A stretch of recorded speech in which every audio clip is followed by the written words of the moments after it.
Hey, you. Welcome, welcome, welcome. Today is going to be a good day. We've got quite a few races today. I believe we have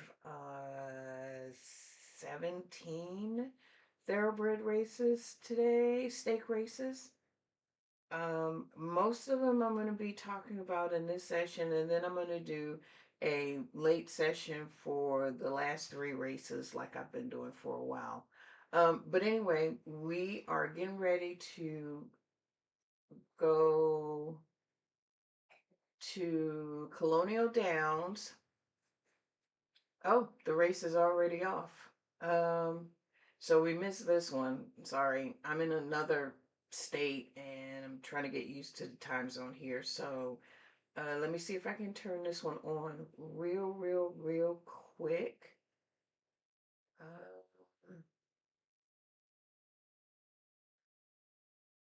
Let's see. Let's see if we can catch it. Catch it.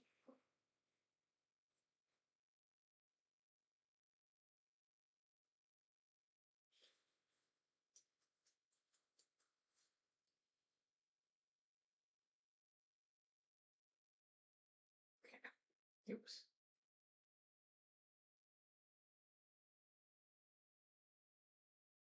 There we go.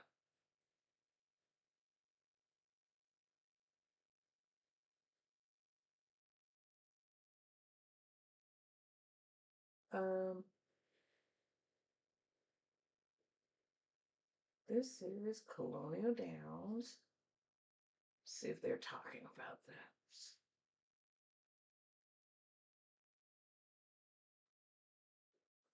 1-6-3-7, 1-6-3-7. Final time 102.68 seconds. Roja 2-5, the winner. 1, 6, 3, and 7. So the favorite was the one that won the race. The 6, some Nemium, and the 7, Saturday Flirt.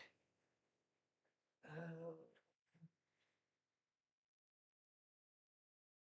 so that's what we got. Okay. So the next race that's coming up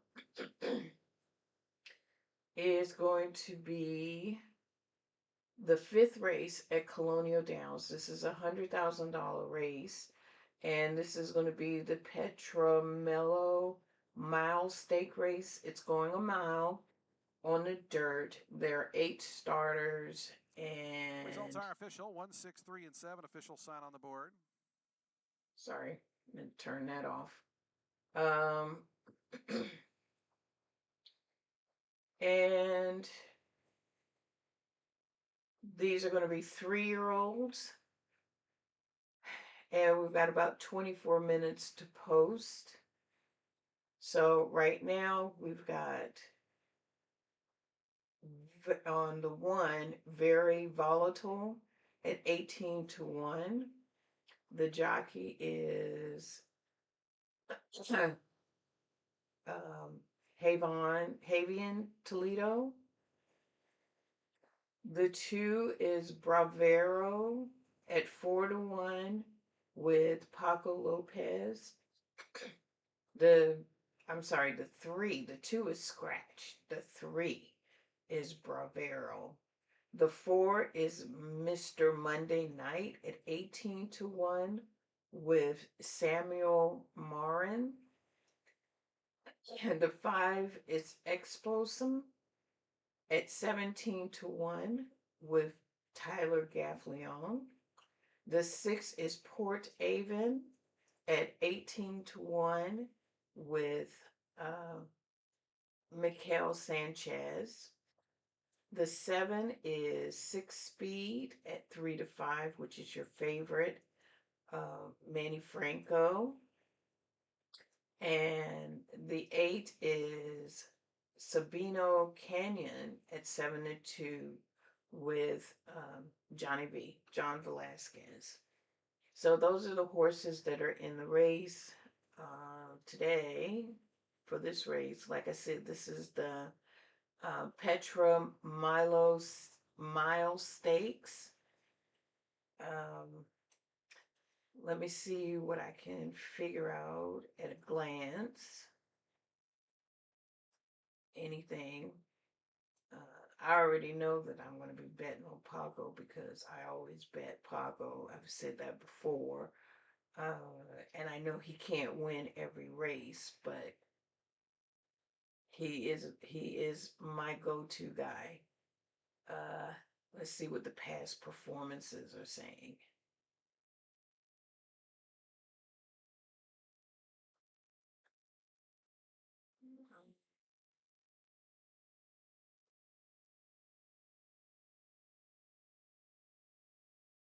See, where did I put him?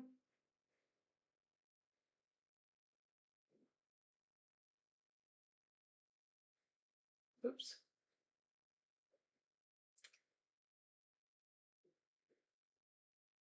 Here we go. Colonial Downs, race 5.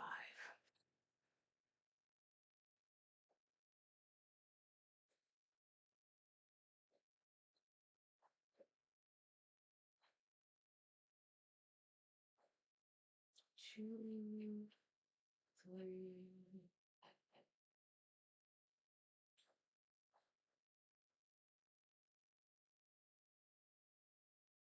5. And the 2 is scratched. Let's see.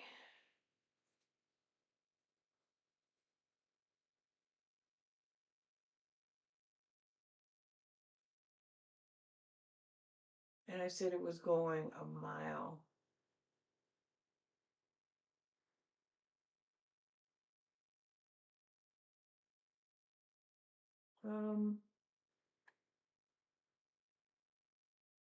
I like the 1.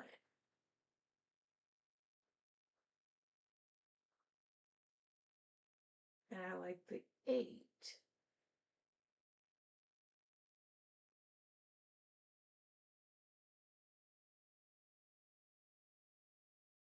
The 2 has been scratched.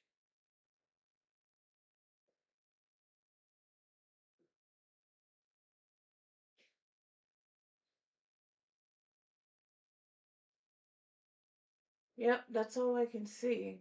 Other than the one I said I like with Paco on it. He's on the 3. He might be able to pull it off, but I don't know. 1, 3, and 8. That's what I'm going with. I have to. Oh,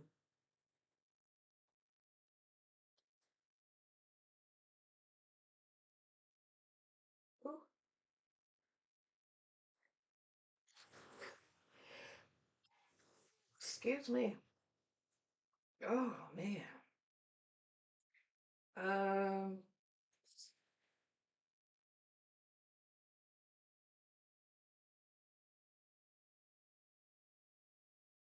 I got to.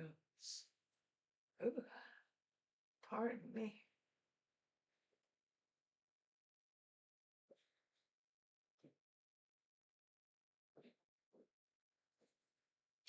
So, like I said, 1, 3, and 8. First of all,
1, 3, and 8.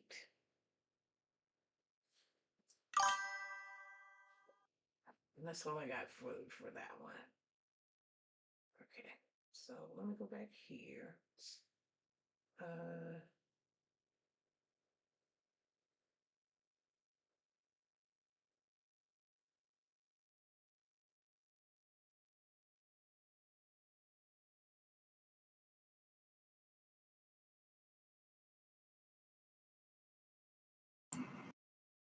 Were you able to upload the race banners for yeah, each race? that's what I'm doing now.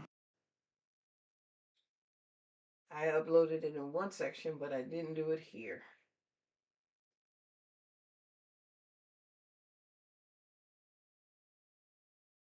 There we go.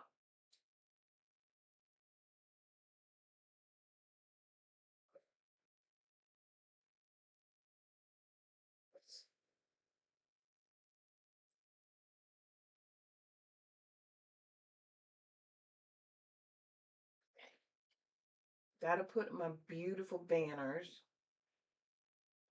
Oh, can't do it this way. I keep forgetting that.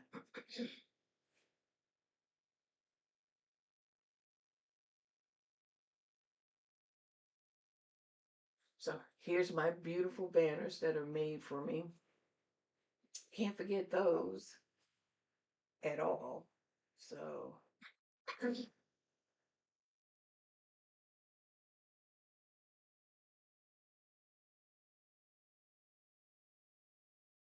while we're waiting for the next race to go off,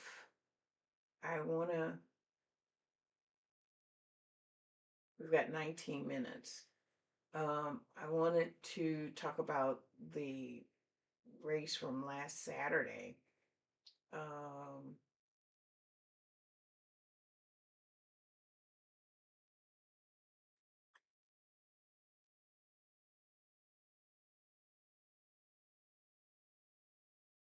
um, I had been mentioning, or last Saturday we saw the race at Del Mar at the Bing Crosby Stake Race, and as we were watching the race, we saw that one of the horses, the favorite, Cornucopian, had been pulled up, and by that what I mean is the jockey stopped the horse basically during the middle of the race. Um, and it we learned the next day, although I didn't uh, put up a news feed about it, but the horse suffered a catastrophic right foot right front injury during that race. And as much as they tried, they took it to the vet, they tried everything that they could, but they couldn't save the horse. So the horse was euthanized on, I believe it was the next day. Um, and he was only 4. He was a 4-year-old colt, and the owner made a difficult decision to go ahead and put him down. Um, he won 4 of his 8 starts, and he earned more than $400,000. And it's sad. I know the owners and the trainers were affected by it, as well as the jockey, I'm sure. Um, but I wanted to just briefly touch on that and offer my condolences to all the parties involved in having to make that difficult decision. Um, as much as I enjoy the sport, these are unfortunately some of the downsides to horse racing that is inevitable. There's nothing that can be done to prevent that from happening. So again, I just wanted to give a quick shout out expressing my condolences on that particular loss. Okay, so we're back to Colonial Downs, race 5. We've got 12 minutes to post. And the 6 Speed is still the favorite at even money now. That means it's really not going to make any money. So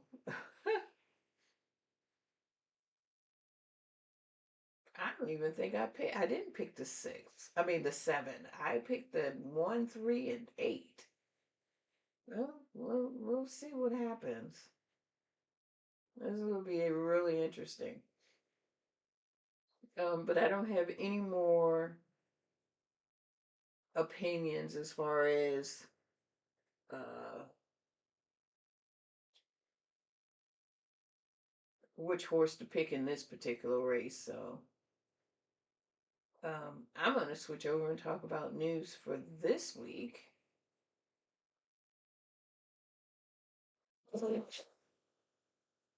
We got some interesting topics.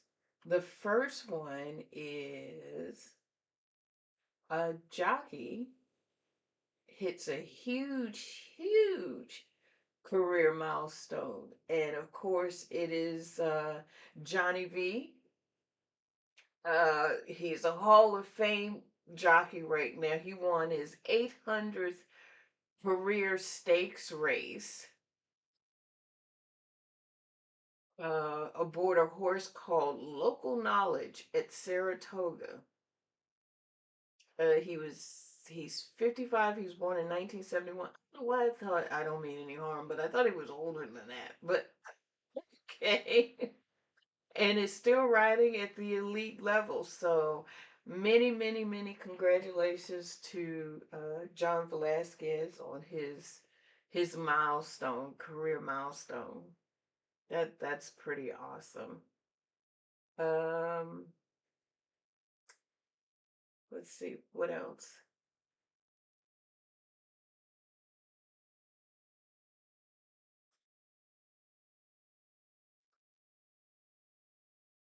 There are going to be, well, we're covering all of the stake race. Oh, Maryland. This was news. Maryland just bought back the rights to the Preakness. Apparently, it was owned by a private racing company, and they decided that they were going to put it back into the state's hands. They spent $85 million to acquire the intellectual property rights for the racing and the Black Eyed Susan Stakes. So by them doing that, it keeps the races permanently tied to Maryland, which I think is a good thing. Uh, let's see, I don't want to get too far from. We've, we've got 9 minutes left. Let's see. Belmont Park's massive renovation is almost done. They put $455 million into the renovation. Belmont is set to reopen in September 18th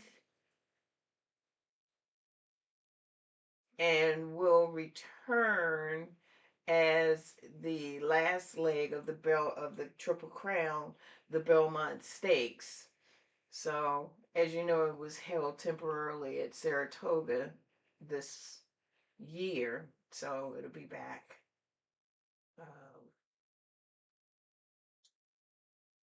It'll be back in its normal race track next year. So, 2 of the Triple Crown horses have a rematch. Renegade and Commandment face off in the Jim Dandy Stakes at Saratoga. Let's see.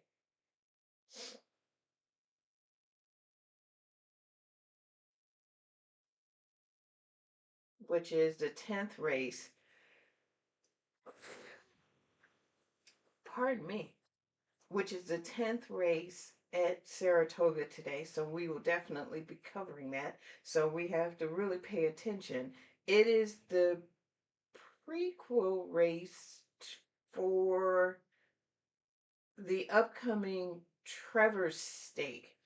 Now I haven't talked about that, but I will talk about the Trevor Stake because apparently it's another big racing um, feature that is prevalent in the thoroughbred racing world. So I don't know anything about it. Nothing.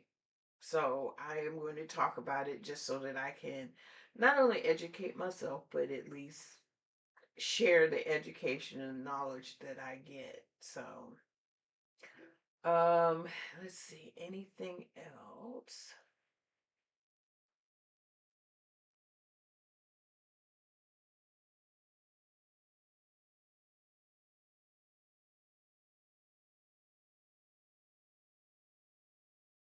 Um,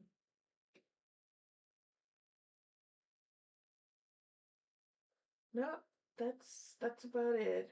I didn't keep it short and sweet. So we can now go back to Colonial Downs. We've got 6 minutes to post. Um, that 7 horse is still the favorite, but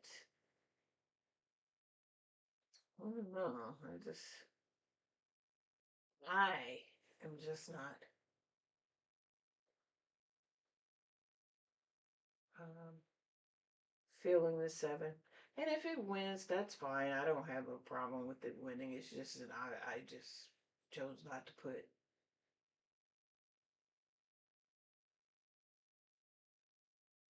um, my money into it.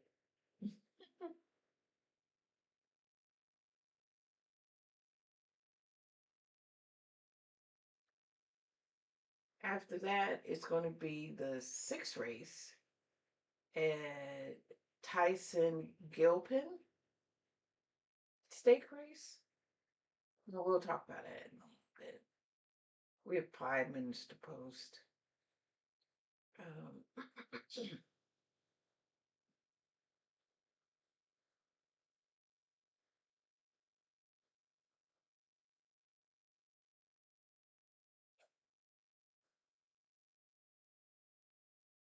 there have been no changes so far.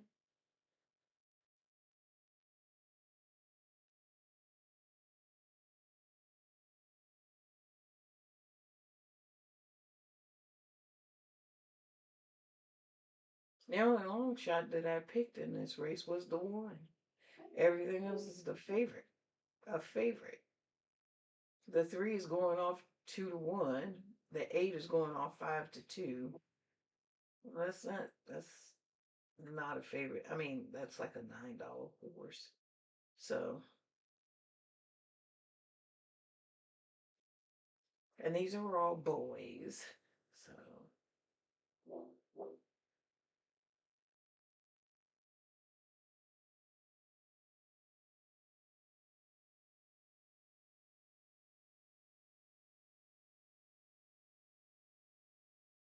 that's all I can say on that.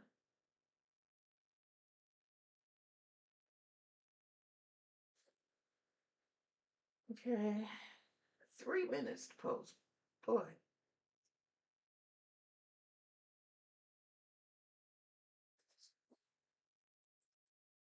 Let's see.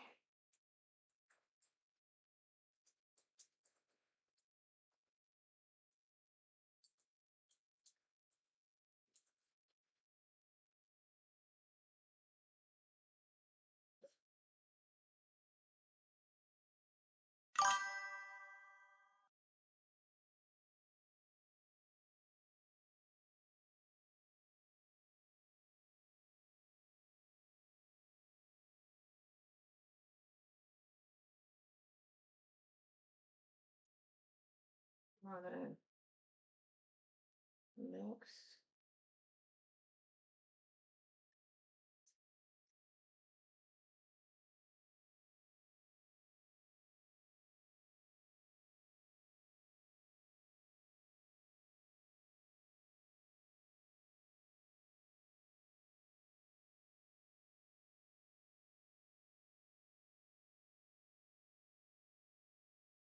Trying to make sure I don't miss any of the races because I've done that before too. So kind of going back and forth and looking at things and trying to stay on top of things and boy, lot to do, lot to do. Let's see. Um,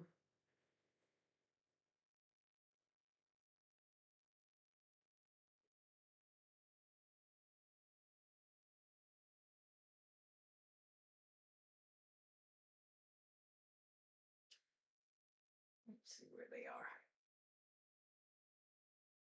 So right now, looks like they're doing their circle dance.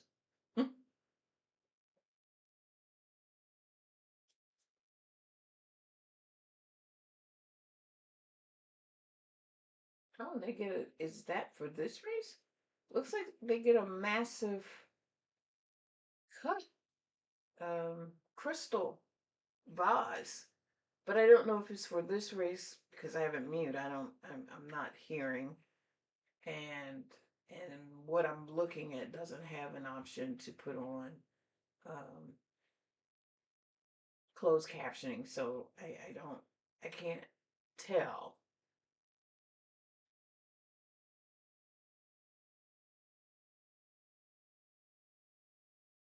In fact, they don't even have the they probably just playing music right now because they don't have the commentators anymore. I forgot about that. I'm still curious as to what they're going to do as far as. Oh, yeah, they're doing their circle dance now. I'm just real curious as to what they're going to do as far as um, sharing the races with the fans and um, getting commentators back to speak, or if they're ever going to do that again. I don't know. I know New York is still has their own broadcasting, and they have their commentators and whatnot. But I'm not sure about the rest of the racing industry.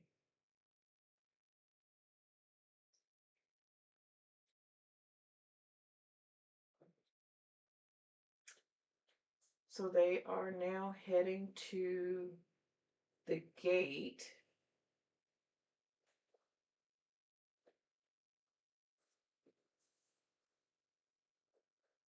Again, this is a dirt race that's going a mile.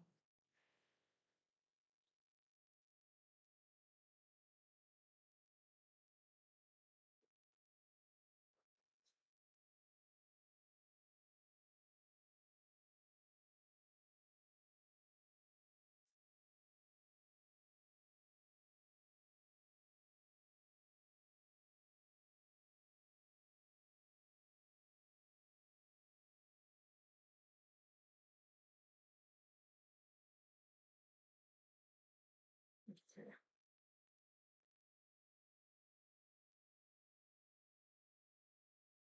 This is the only part I just like, come on, hurry up, hurry up, hurry up. Let's get the race started. I don't have anything more to talk about as far as the race is concerned, so let's just get it over with and move.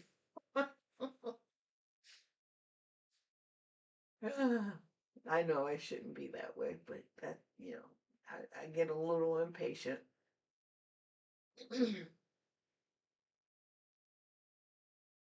So they are making their way around to where they are loading now.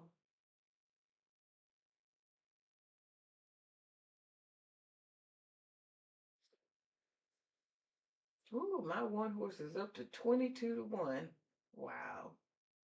Oh, the 3 is now the favorite.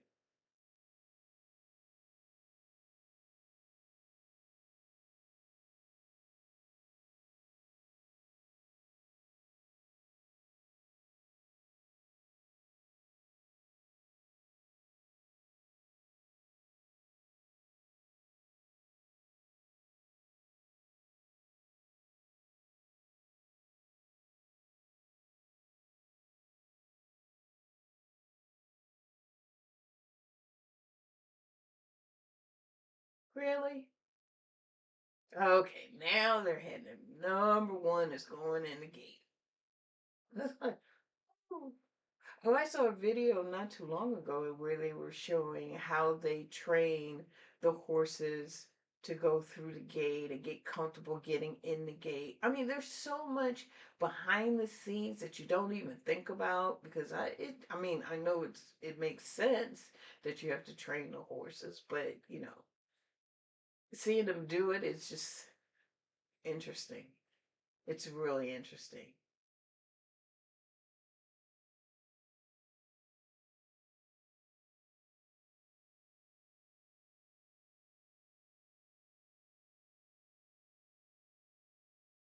Okay, I think the last one is in.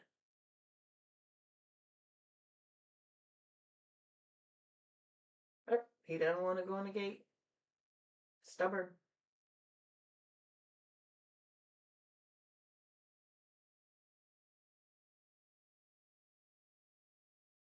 Yeah, that's the number 7. The number 7 is giving much, much, much. He is being really stubborn.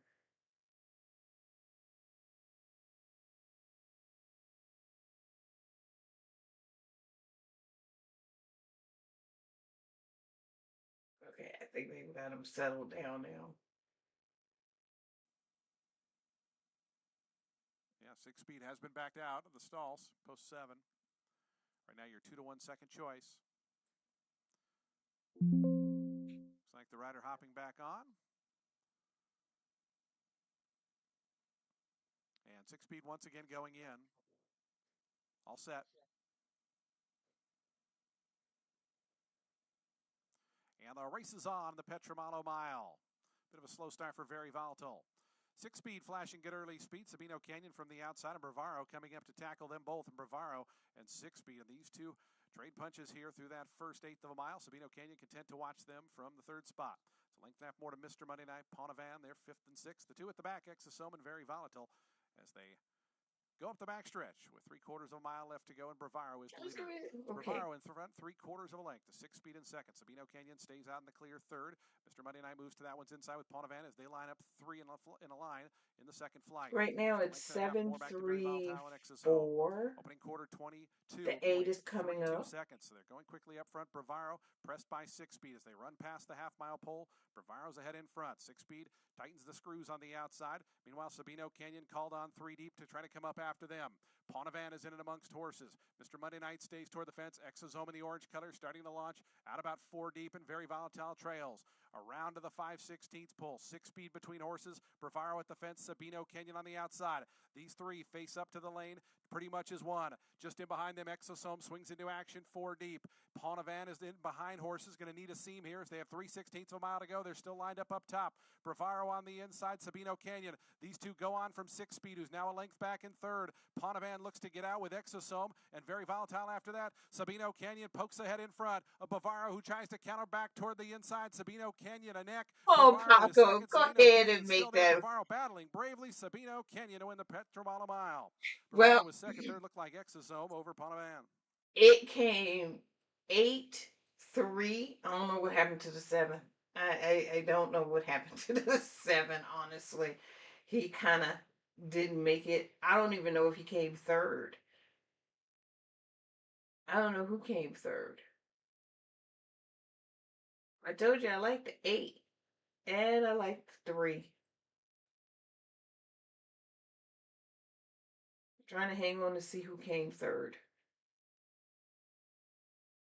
Oh, it's replaying the race. Well, that's no fun.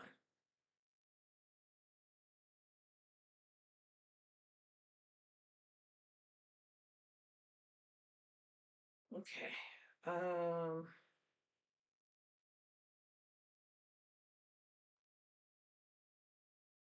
or maybe the 7 came third.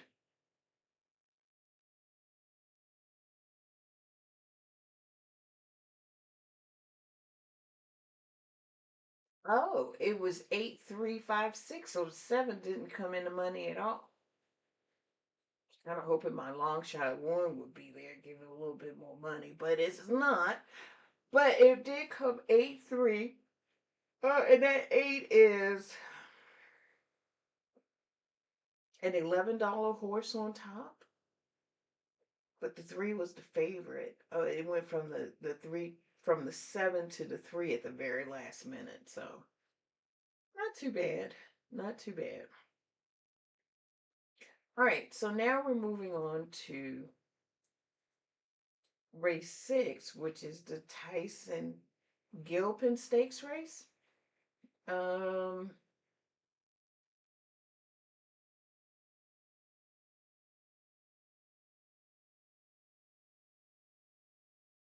so I will talk about. Oh, that's weird.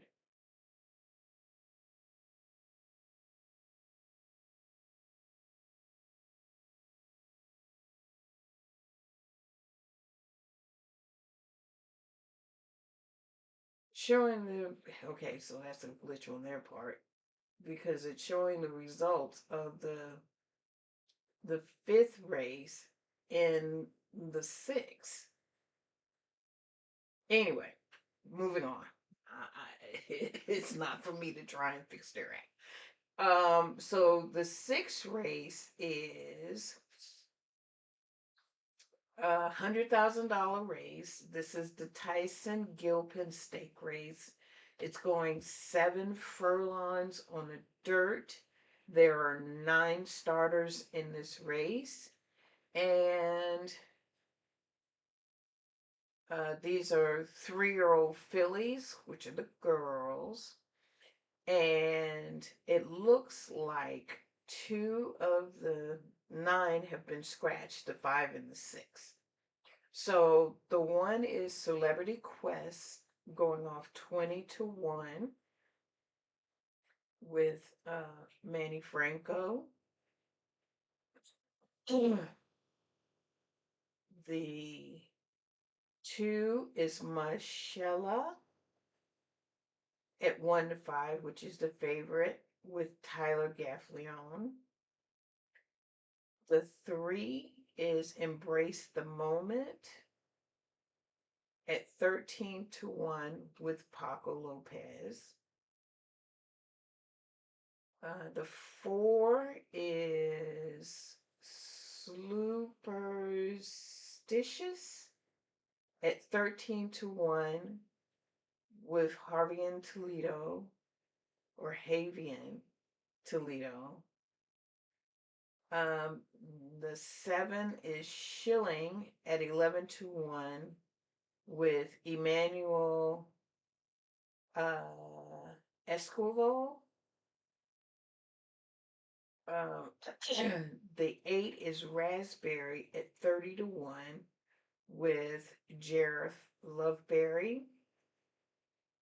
And the 9 Wrong Shoes at 9-2 is Johnny V. Now, again, I have to pick my Paco because I just think he's going to be in the money somewhere.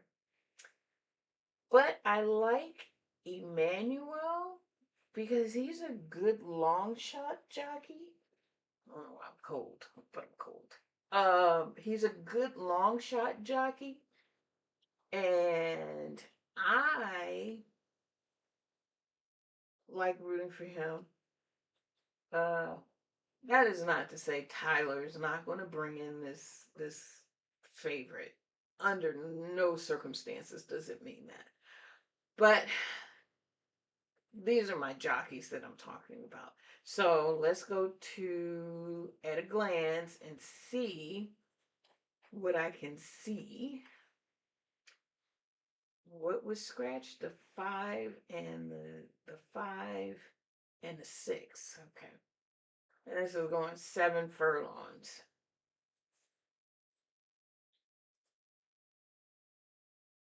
Let's see.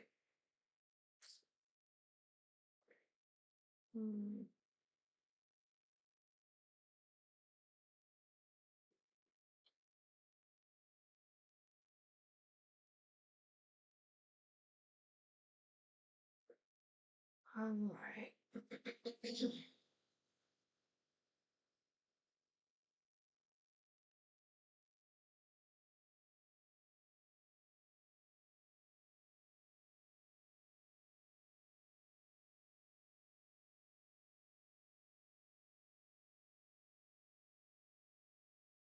Hmm.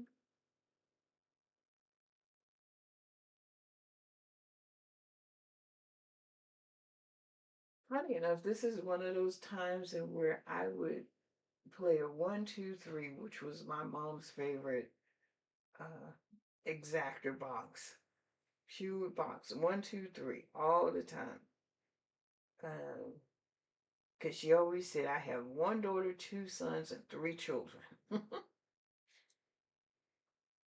Because I don't have a strong opinion. I know I said I would just throw in Emmanuel just for kicks and giggles. That's what I would call it. I would just do him across the board. But I don't really have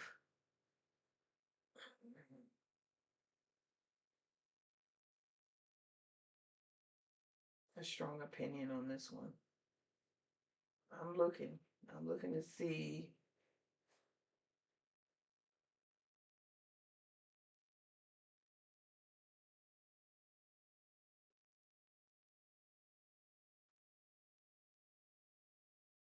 Yeah, that 2 horse is a heavy, heavy favorite. Um,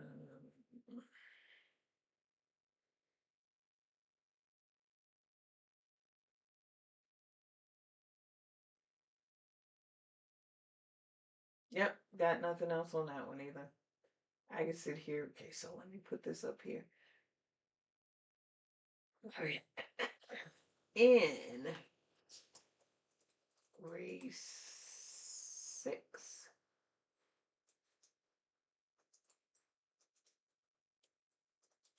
At Colonial Downs.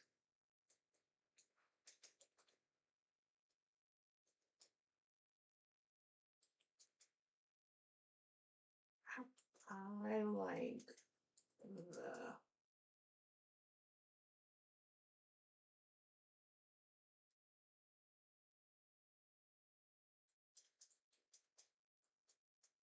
combo.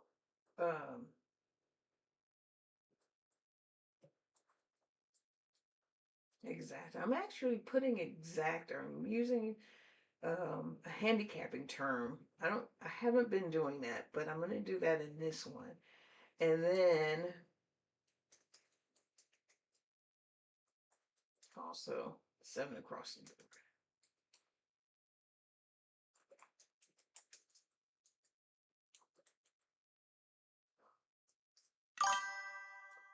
That's what I.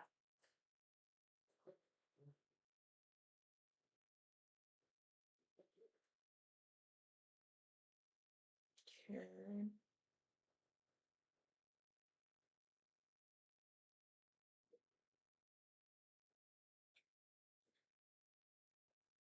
I can't think of.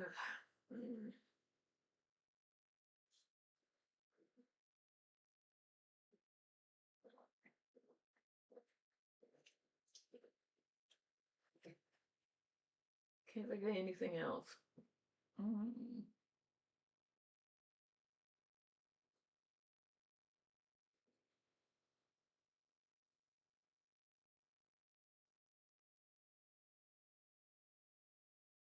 Let's see how much time we got to post. We have 14 minutes to post time.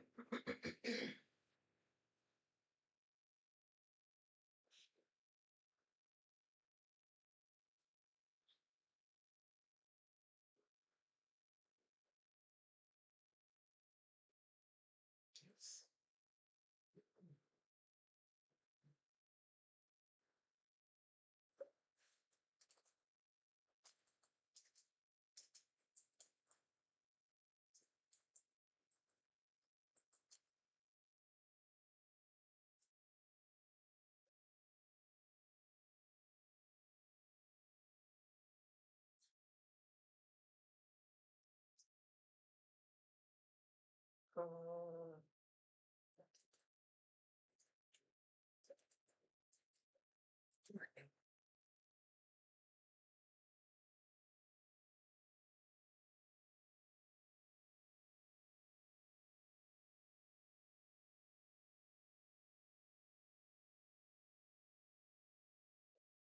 so I wanted to check and find out a little bit about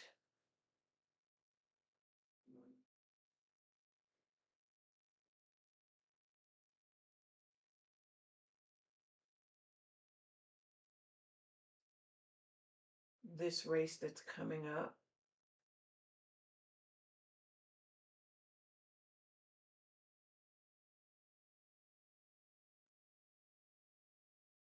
Okay.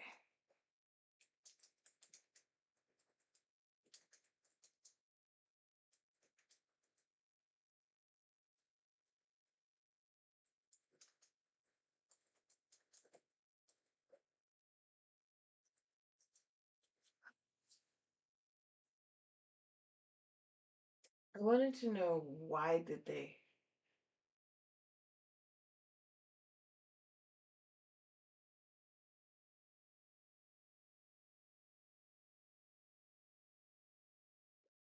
name the race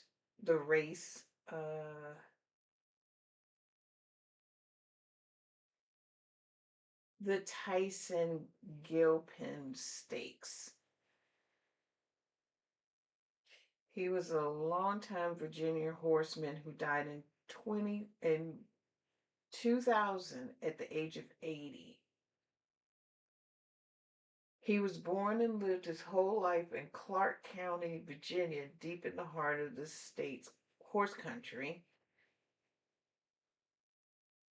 His father, Kenneth, was also a prominent horseman.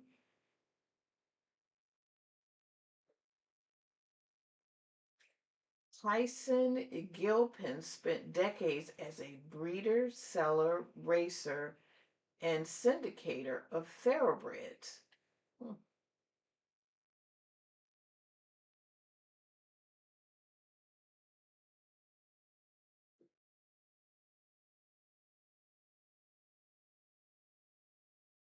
He's remembered as a pillar of the Virginia Thoroughbred Association and the state's horse breeding heritage, which is exactly the tradition Colonial Downs Virginia based stake races are built to honor.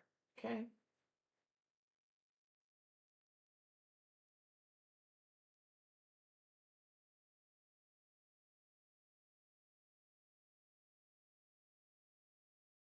Okay. Well, that's the reason why that race was named. Okay, let's see. We've got 10 minutes before this race. um, Still have nothing else to add to this race at all. Not even a little bit.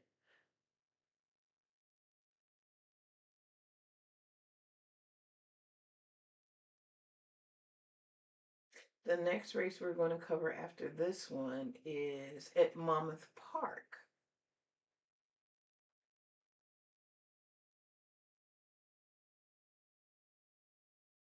So we will be talking about that. Colonial Downs is the track that has most of the races today. Excuse me, the big one is going to be at Saratoga, the Jim Dandy. Um, and of course, we're going to be covering that. Um,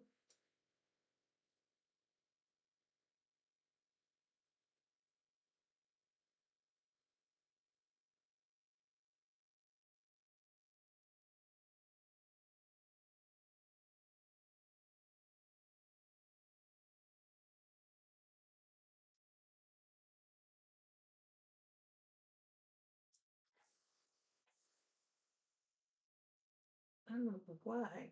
I forgot to take my allergy pills last night. I think this is a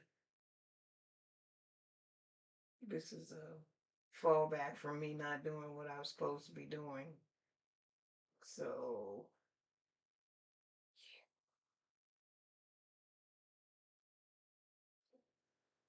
okay, so I got that. It's 89 degrees in Virginia right now. Wow. And it feels like it's 92. So they must be near the water. That's a little warm.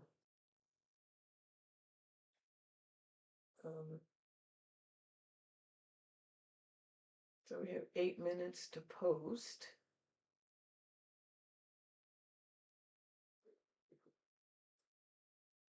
Um,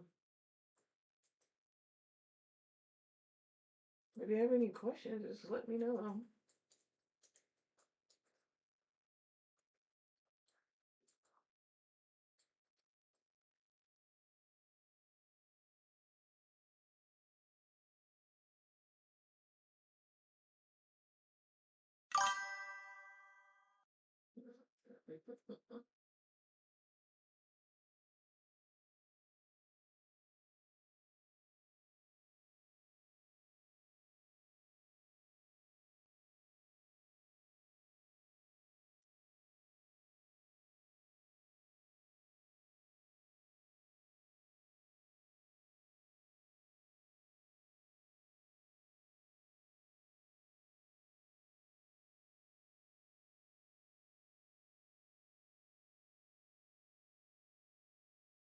Right.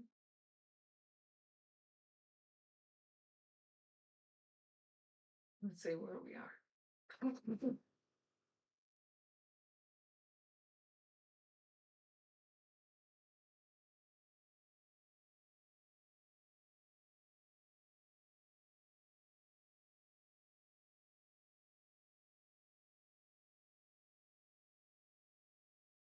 So while we're waiting, just going through some basic stuff here.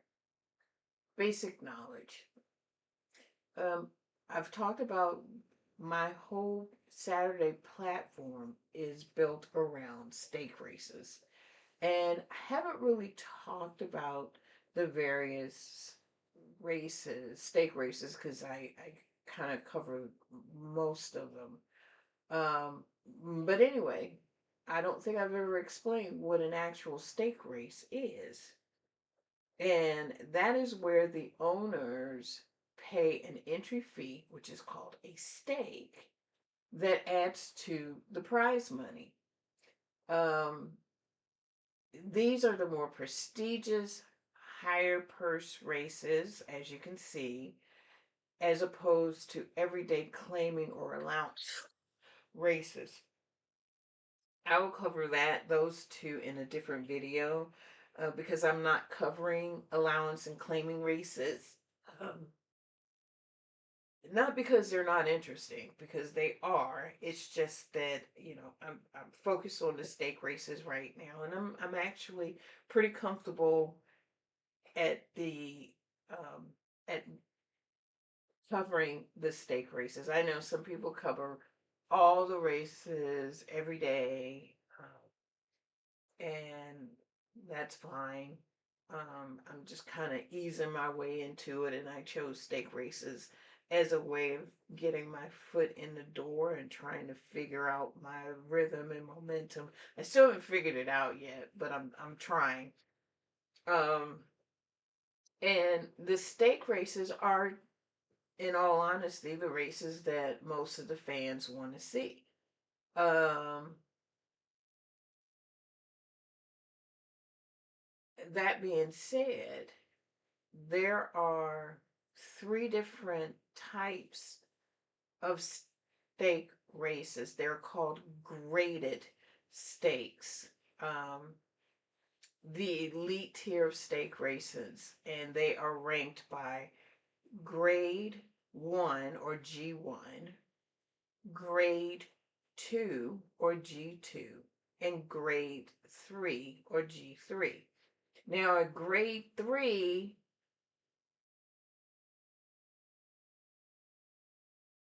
um,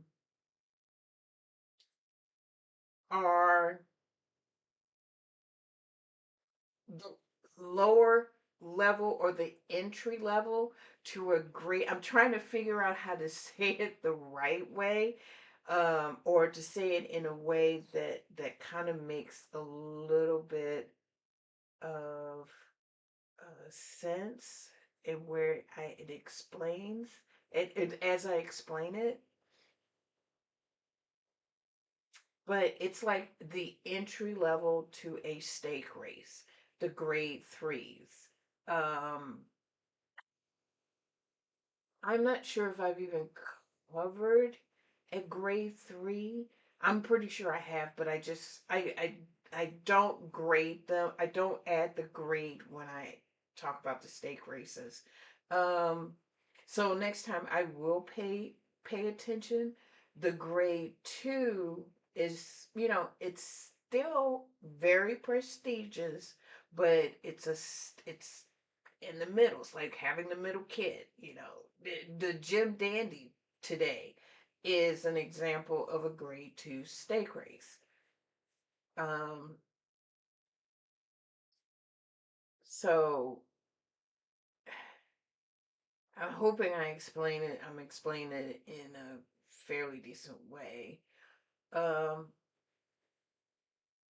and then you have your grade one, which is the top echelon, the best of the best. These are your Kentucky Derbies and your Breeders' Cup, and your big time races. It's like the Super Bowl of horse racing, to kind of put it in perspective. Um, so, and it's funny too, because when I was actually um,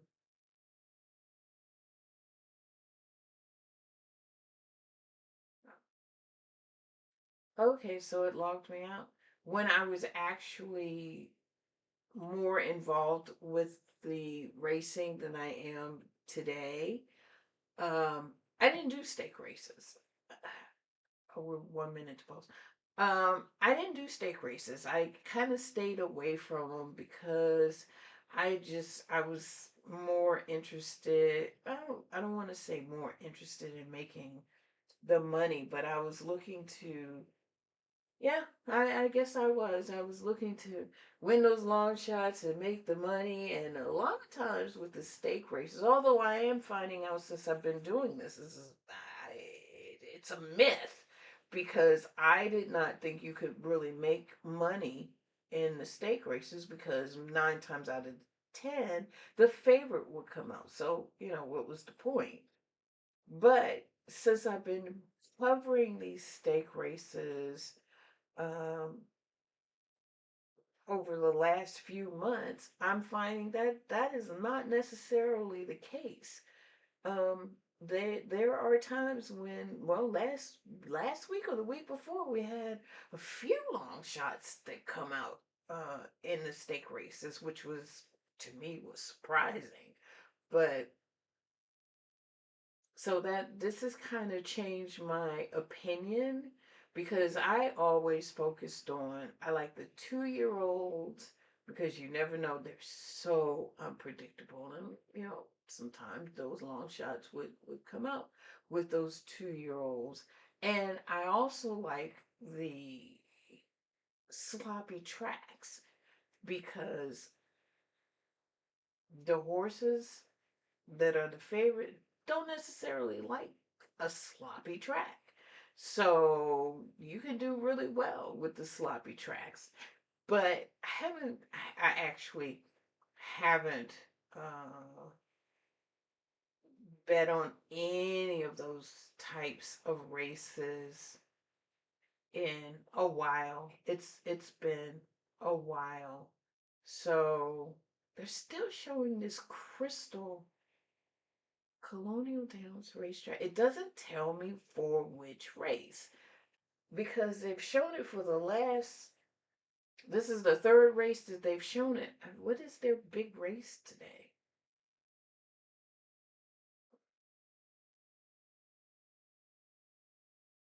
Or maybe it's the Beverly D Stakes race. Oh no, it's the Arlington. Duh, I'm stupid. It's the Arlington million stake race. Race 11 at Colonial Downs. That's why they're showing the. Whew, Lord. It's the it's the gray. Takes me a minute to catch up.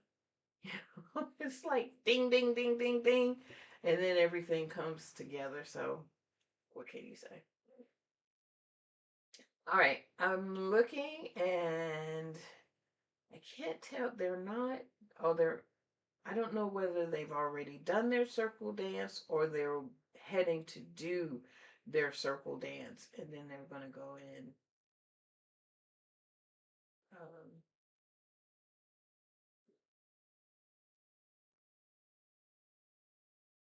yeah, that one is. I mean, that two is still a heavy favorite. 1 to 5. It don't matter what comes behind it. If that 1 to 5 wins, you get $2 on an exactor, maybe.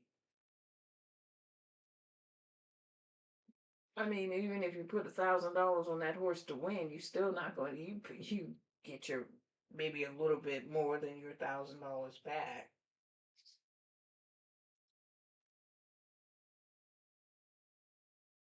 Sorry, I'm nibbling on um, some nuts that I bought. Just a little bit hungry. They are heading into the gate now.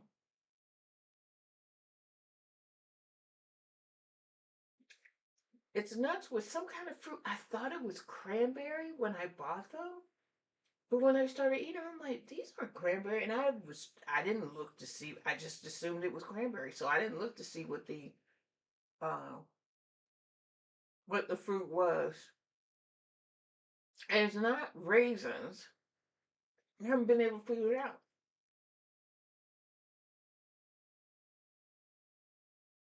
Okay, so they're in the gate. For a stakes double.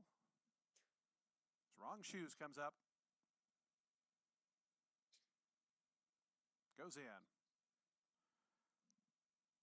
They're in the gate.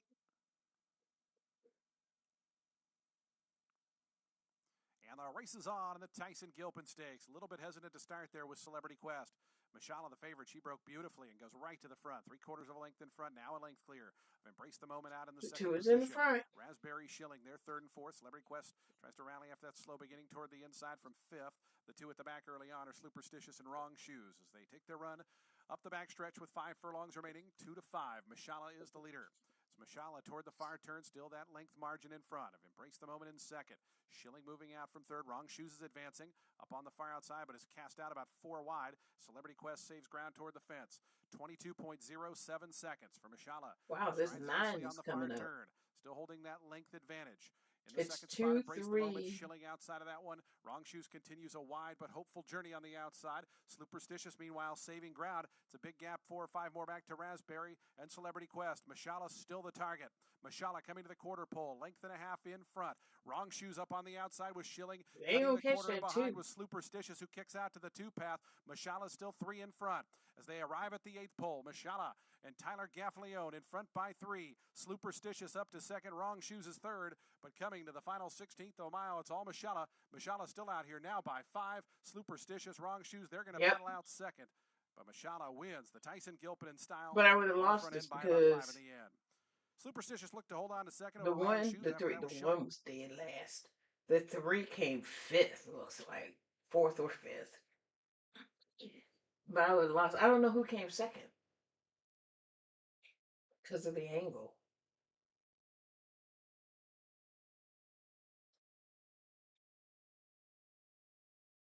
But there was nobody even close to the 2.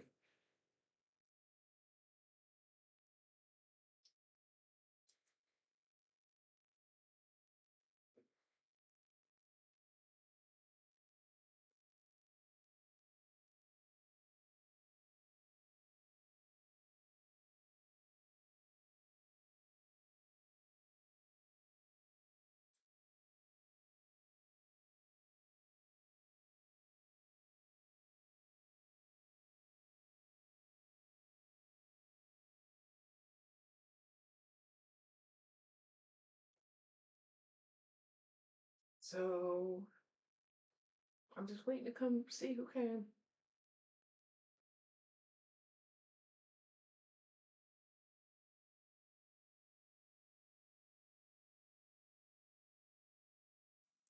Two, 4, 9, and 7.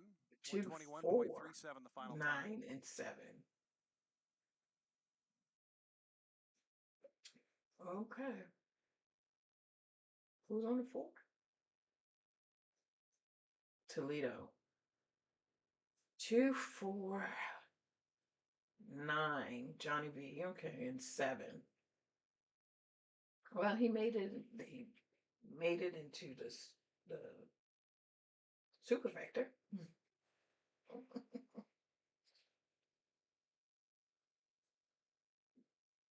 Okay.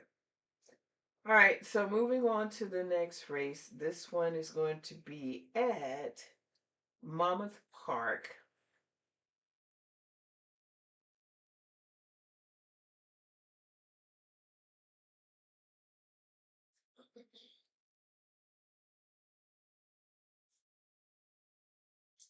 It is the Incredible Stakes. Let's go over there. Over there real quick. Monmouth Park. The fifth race. Um, we got 22 minutes, so we got plenty of time. So this is the fifth race, $100,000 race, Incredible Revenge Stake Race. It's going 5.5 furlongs on the turf, and there are 10 starters. These are fillies and mares, 3-year-olds and up.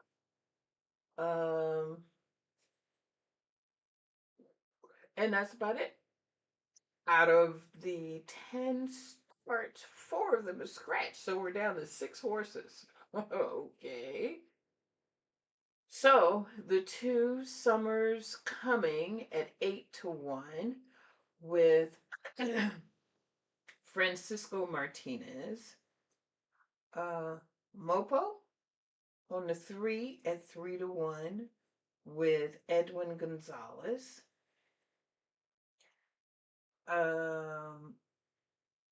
The 4 Le Race at 9-5, which is the favorite, is Luis Riviera Jr. The 5 is Sweet Brown Sugar at 4-1 with Christopher Elliott. The 6 is Obstreperous,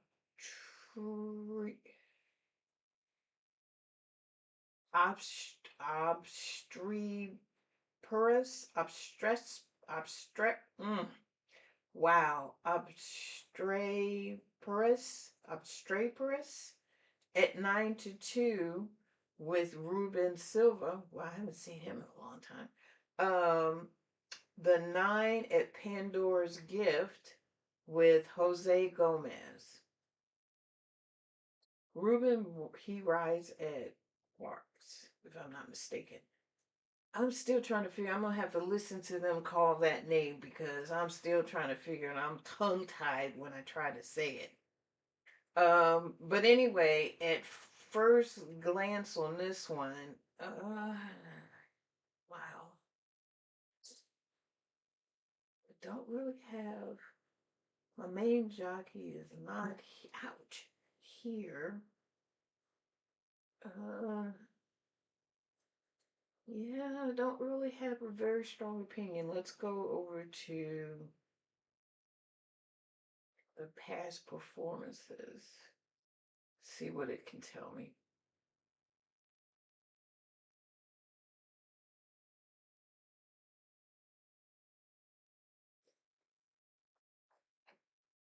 This is race 5.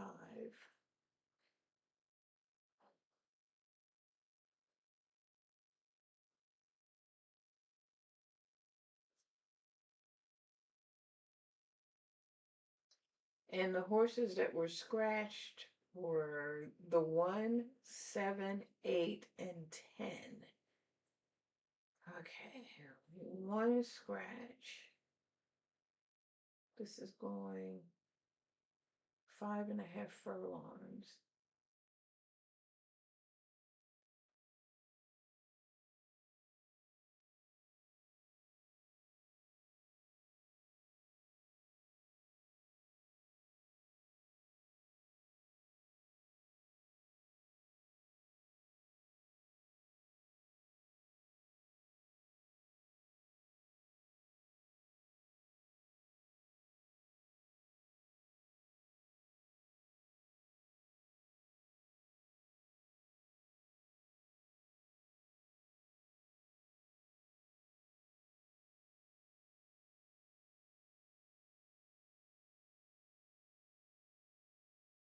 Well,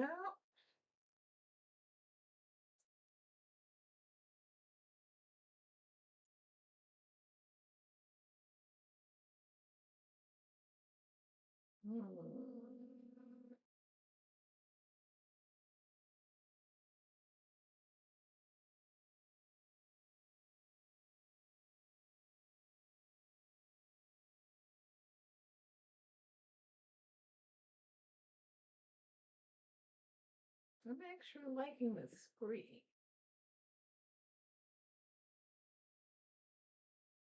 And maybe the 1.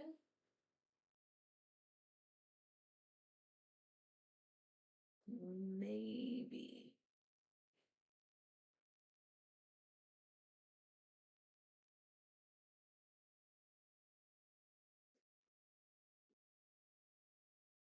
Mm,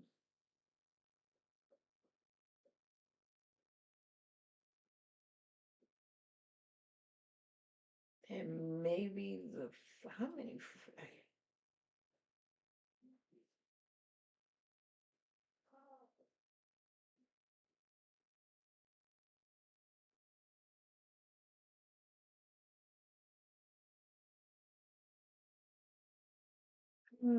Let's see.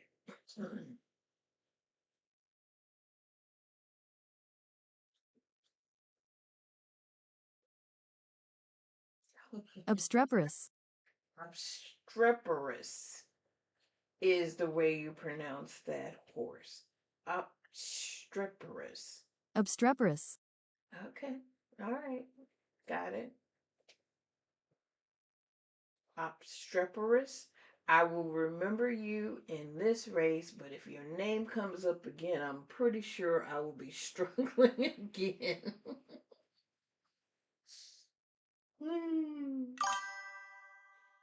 So, um, anyway, in this race, I'm still looking. Um, let's see. What did I say? 1, 3, and 4.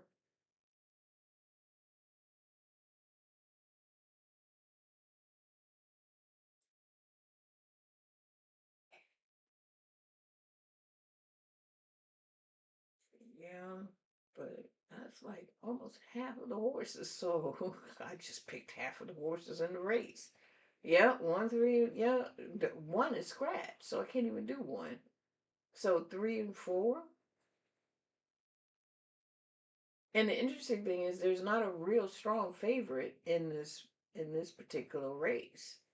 I mean, right now they have the 9 at 5-2.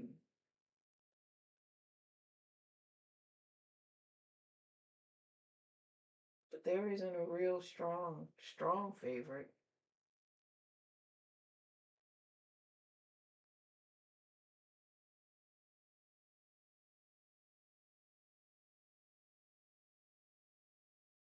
Look at it again. So the 1 is scratched. The 2, the 3.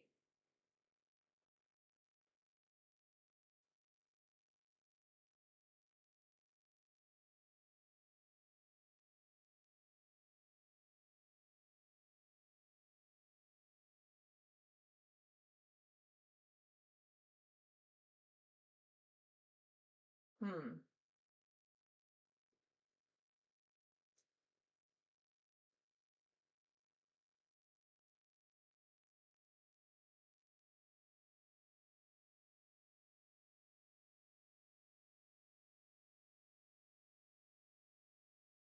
So I still want to say the 3.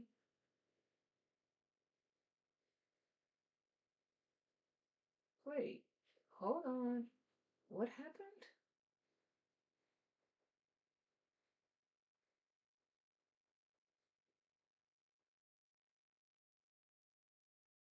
They changed jockeys on the 6. Because Jorge Vargas was supposed to be on that horse, and he is not on that horse. That would have told me hands down which horse to bet on in this race. Because I would have put all my money on the 6.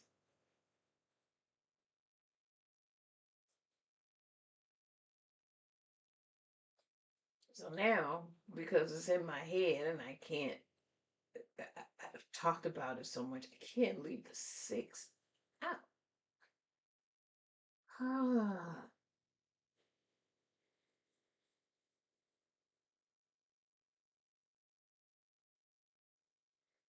yeah. How much time do we have left on this race?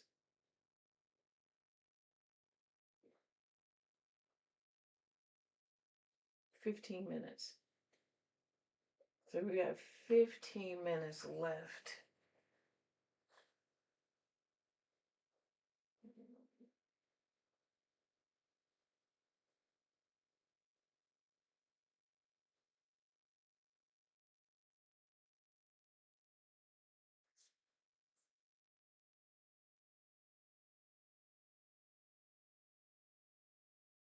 I hope Jorge wasn't hurt. Let's see, has he been on any other?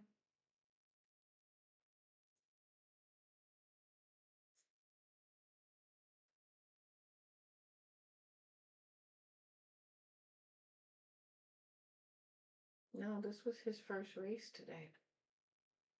Maybe he wasn't supposed to be there anyway.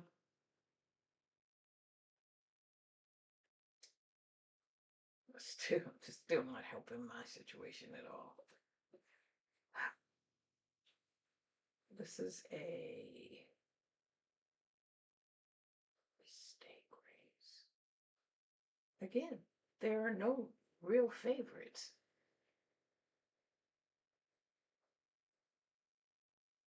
So that means this should be an interesting race.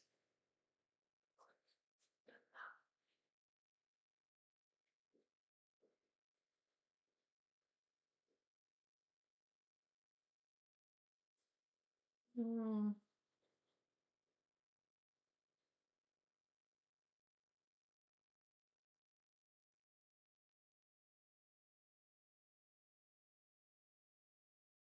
Can I look at the 9? I haven't posted up what I like yet because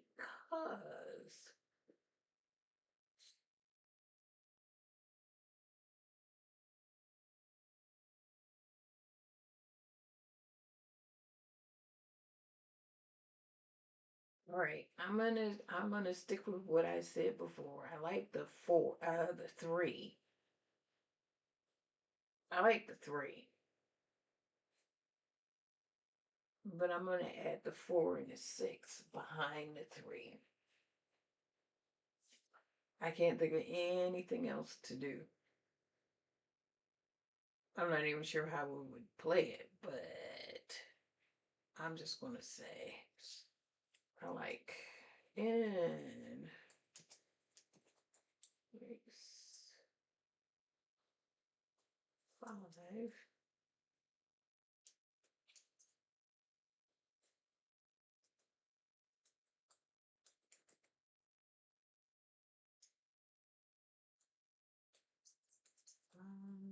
What did I do? 3.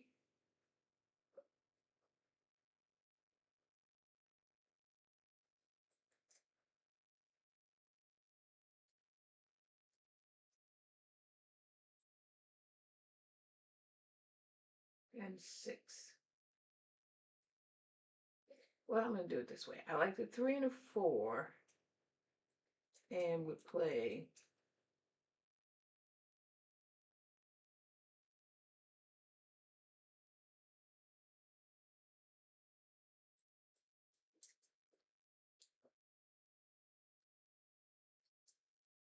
6 across the board. That's what I would do. Can't think of anything else I would do with this race.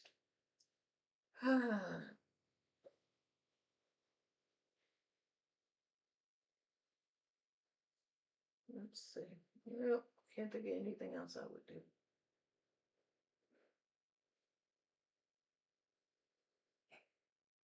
Not very confident in those, but that's what I would play. We've got 11 minutes to post. I can sit here and stare at the past performances all day and come up with different scenarios, but because I'm not the expert handicapper, I'm just going with what my gut is telling me on this one. I got nothing else. 5.5 furlongs is not very far.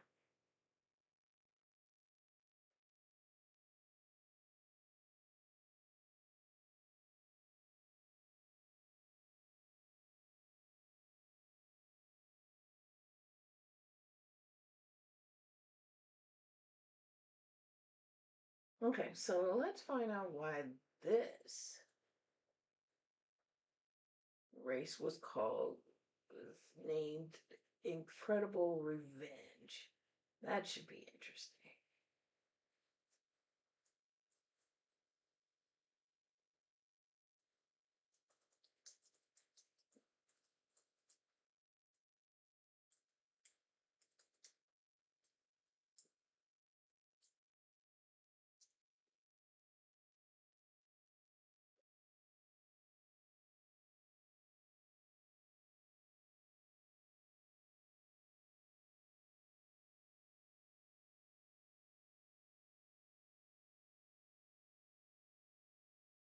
Let's see.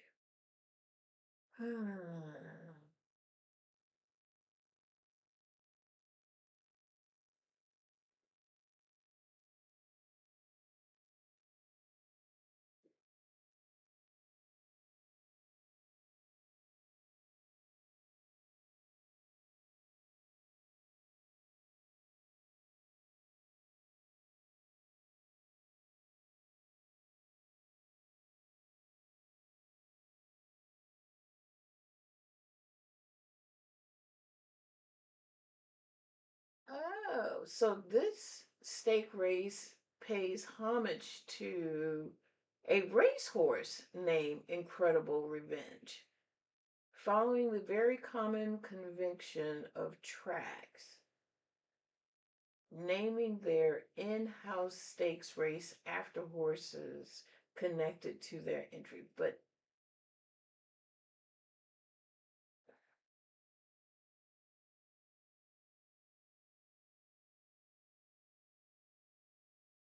okay, so this is a horse. So tell me about Incredible Revenge.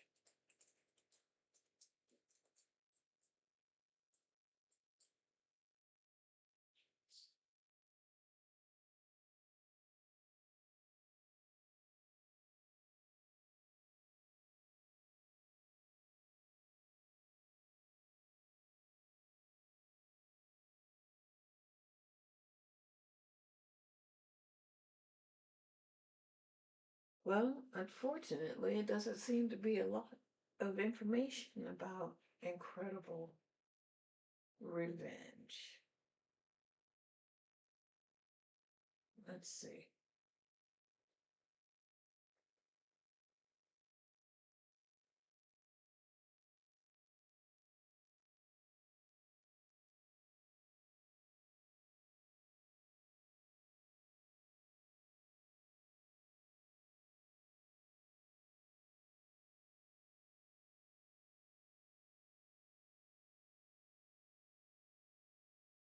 Um,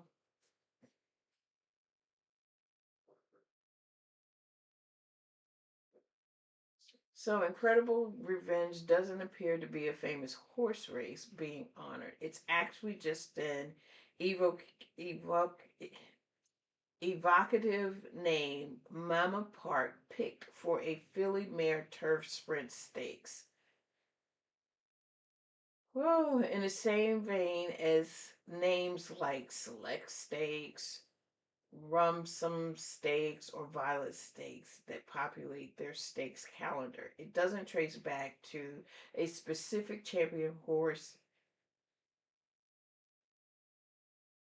in the way that Secretariat Stakes or Ray Count Stakes do.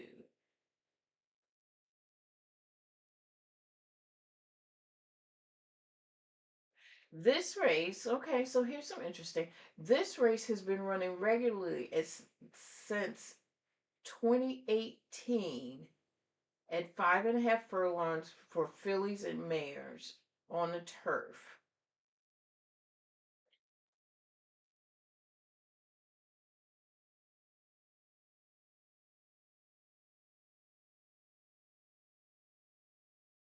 No, there's no specific reason why they named this horse. I mean, this stake race.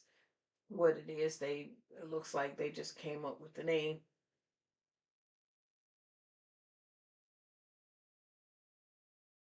I might have to do some more digging, but I haven't been able to find anything about it. So, all right. Well, we are down to 5 minutes to post.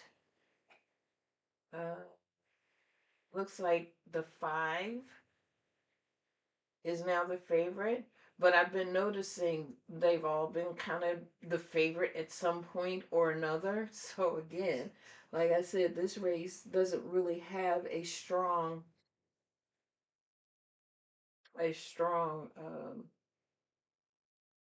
favorite.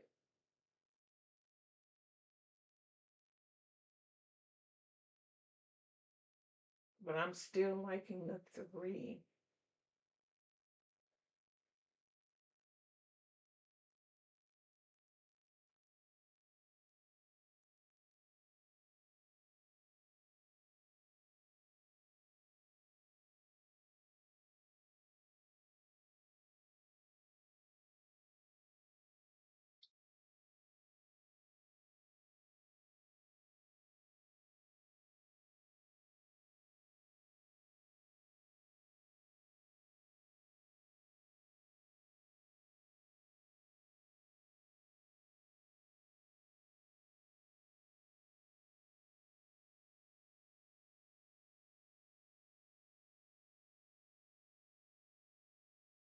See.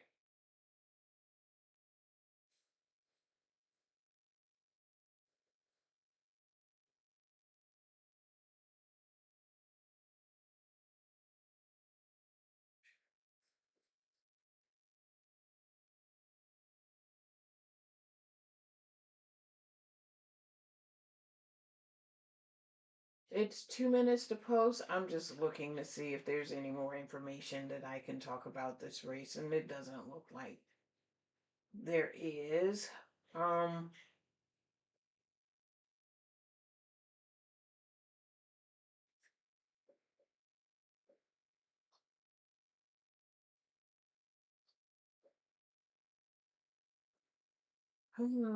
so we're just waiting. The next race that's coming up will be the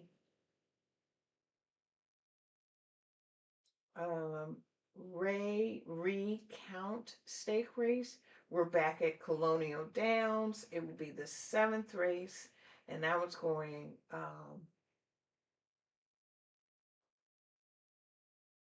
Oh wait, it looks like they might be going off about the same time. Let me jump over to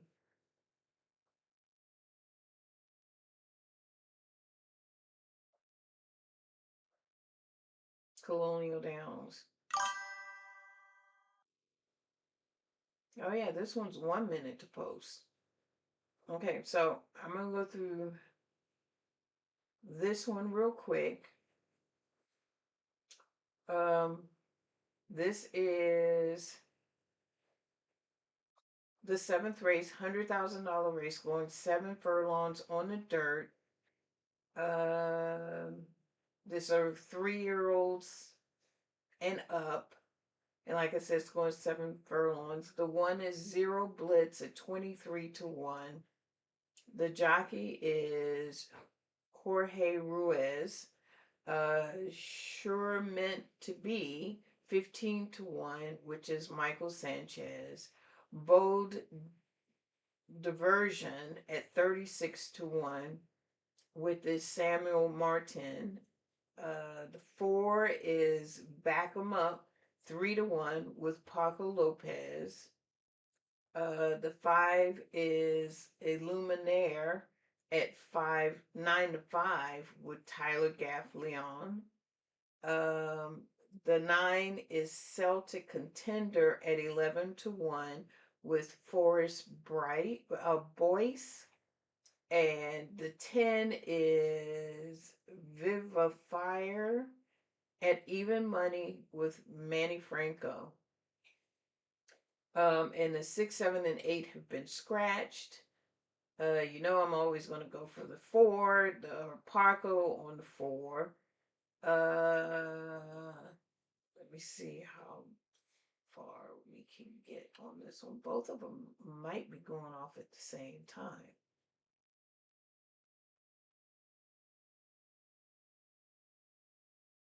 Okay, let's go over to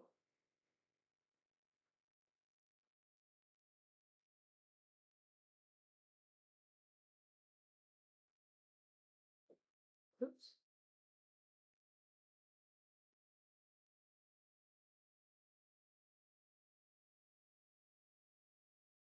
Okay, so at Colonial Downs, they're doing their circle dance. The Monmouth Park, they're heading to the turf gate. So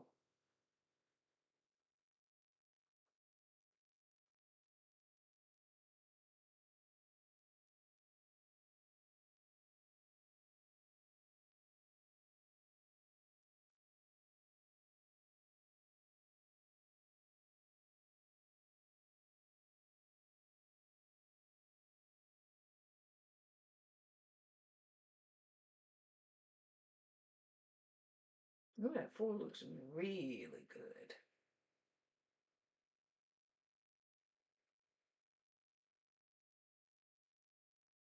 Oh, so does the 10. Which ones were scratched? 6, 7, and 8. The 10 is.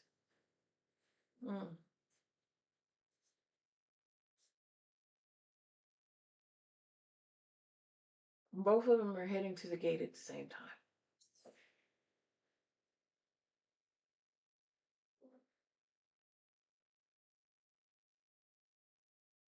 Oh no, it looks like Monmouth Park is going to go off first. So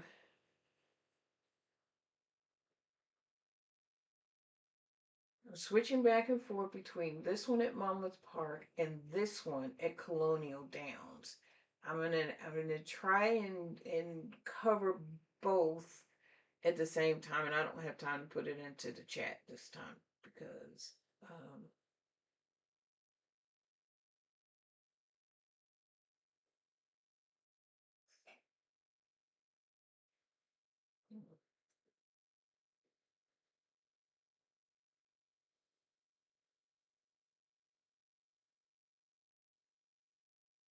okay, so Monmouth Park is going off first.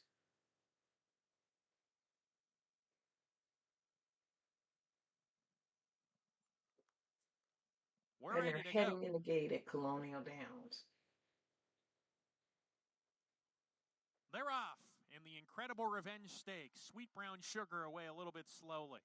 Pandora's Gift in the LSU stable colors showing speed today. Obstreperous alongside, and these two come out of the chute a neck apart. Pandora's Gift now clearing off, opening up the lead to a length and a half. Obstreperous gets towards the rail, will settle into stride second. Mopo in third, then the 2 grays. Summers coming inside of Luray, a length and a half to Sweet Brown Sugar at the back as they go towards the far turn. Pandora's Gift into the turn, opens up 2. Obstreperous second. Mopo in third, sent upon now. 6 off the pace, 2.5 clear of Luray. Then Summers coming in Sweet Brown Sugar as they approach the quarter pole. Pandora's Gift strings them out, hits the top of the lane, 2 lengths ahead. Obstreperous being asked for more in second. Mopo in an all-out drive, 6 lengths off the front running Pandora's Gift, who hits the furlong pole, extends stride, and opens up 4. In second, Obstreperous. Mopo is third with 100 yards to go, make it a 16th. Pandora's Gift is well ahead Come on, under 3, Jose get up Gomez, and there. they take him all the way in the Incredible Revenge Stakes.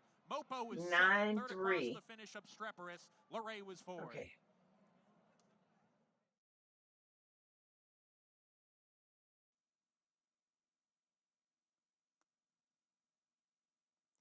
Verifier goes in there in the gate. And the race is on, and the hallway feeds Ray Now Count. this They caught him in is a very good the line. Celtic Contender and Colonial Verifier from the Downs. outside. The 2 outside posts are the quickest. As they go through that first furlong, sure meant to be moving up to their inside along with Zero Blitz. Now 4 of them across as they go up the back stretch. Back 'em up's just in behind them, racing in 5th. Then comes Bold Diversion. Luminaire, a little tap on the shoulder there for a Luminaire, who was last, is now up to 6th. And only 3 off the top here. As Celtic Contender and Verifier continue 1-2 past the 5/8 marker. 22.54 seconds was that opening quarter mile. Forrest Boyce and Celtic Contender in front by half a length. Verifier travels nicely on the outside. A length and a half more then. Back to Zero Blitz. Back him up, trying to range up with a Luminaire. They're 2 and 3 wide, respectively. Just in behind that one, trying to make up some ground now. Bold Diversion, as Sure Meant to Be drops out to the back. Celtic Contender continues past the 5/16 pole. Verifier dials up the pressure now within a head. They're 3 lengths clear of Zero Blitz. A Luminaire coming under pressure, and Luminaire just got passed by Zero Blitz, who's up to a clear third. Into the stretch, Celtic Contender. Verifier yet to push on by. Is up to near level terms now as they come to the 8th pole. Verifier coming after Celtic Contender. 3 more back to Zero Blitz, who's running a big one back in third. Verifier grabs the lead just outside the 8th pole. Celtic Contender continues to battle on past the 16th. Zero Blitz is third. Verifier and Manny Franco in front late. Verifier going to win it even money by 2. Celtic Contender was second, third Zero Blitz, and 4th Bold Diversion. Okay. So the 7th race at Colonial Downs, it came 10-9. I don't know who the 3rd horse was. I remember seeing the 10. And in the Monmouth Park, it came 9-3-6. I had the 3 and I had the 6, but I had a 9. I had a 9 nowhere. I did not.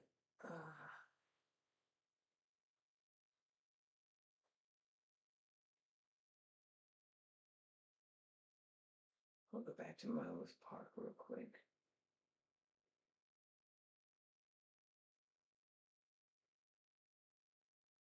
Yeah, 9-3-6. Who's on a 9?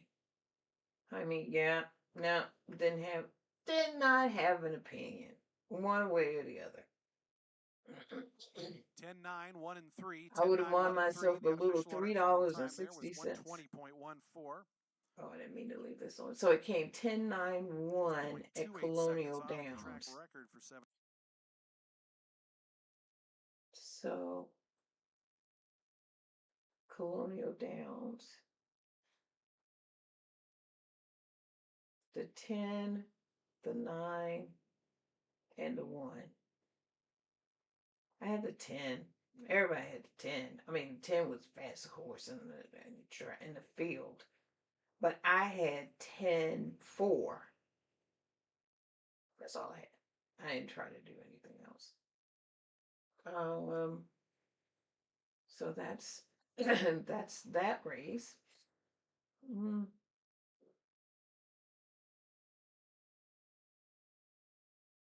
we close that up?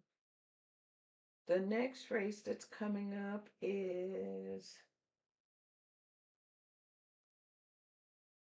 the 6th race at Saratoga.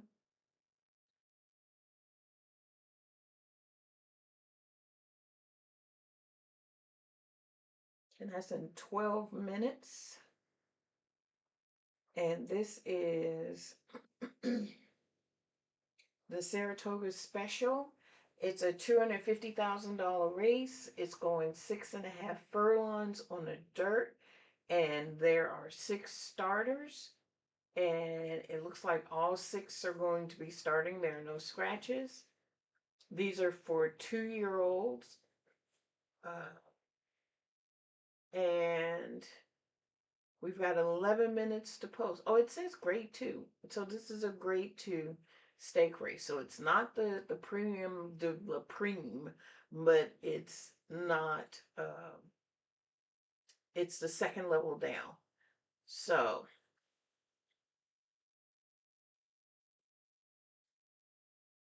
rate the one is How's AI Today at 5-1 with Louise Saez. Uh Rassisi at 29-1 with Edgar Zayas. The three is Twinkletown at 3-1 with Jose Ortiz. The four is Booked at 2-1 with Ricardo Santana Jr. Uncle Keith is 12-1 with Irad Ortiz. And number 6 is Flight Command. I know that horse. At 8-5 with Flavian Pratt.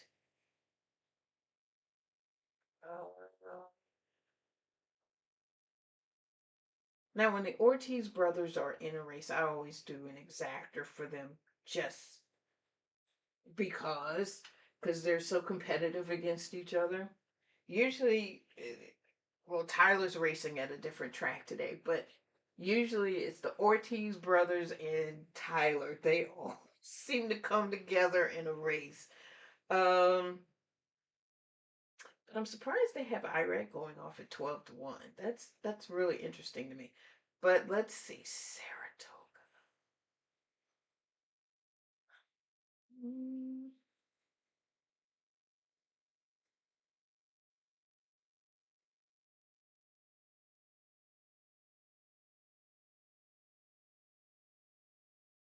okay, this is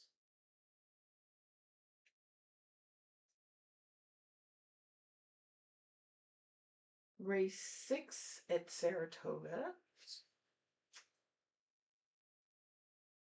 Let's see.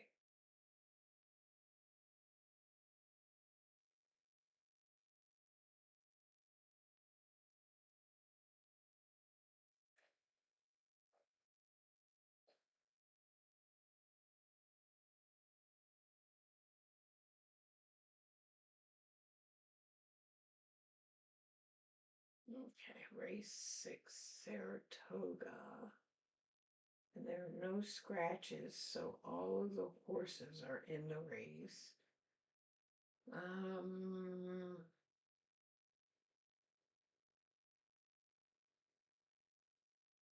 6.5 furlongs. I like 3. I really like the 3. Yeah, and I can see why the 5 is 12-1. But you never know. Yeah, never know.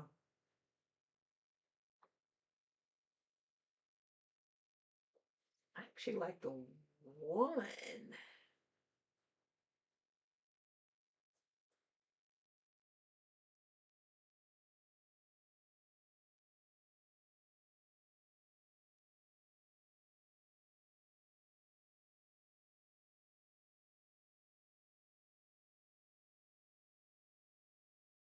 I have to look up Flight Command because I know that horse sounds real familiar. Let me see what I can find out about Flight Command.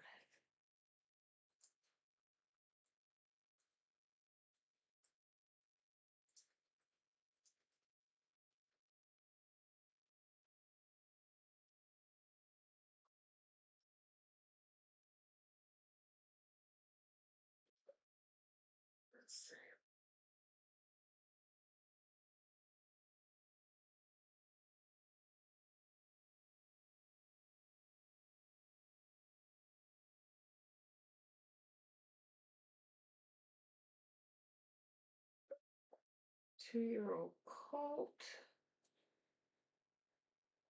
sired by Flightline. Okay. Its flight command is Flightline's first ever stake starter.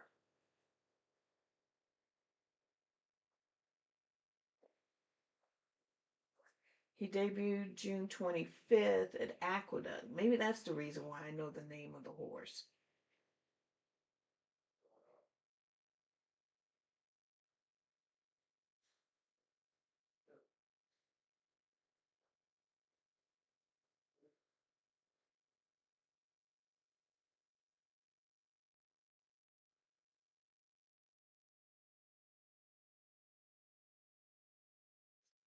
Flightline, his daddy, retired as one of the most electrifying dominant racehorses in modern memory and immediately became one of the most expensive and anticipated new stallions in the sport.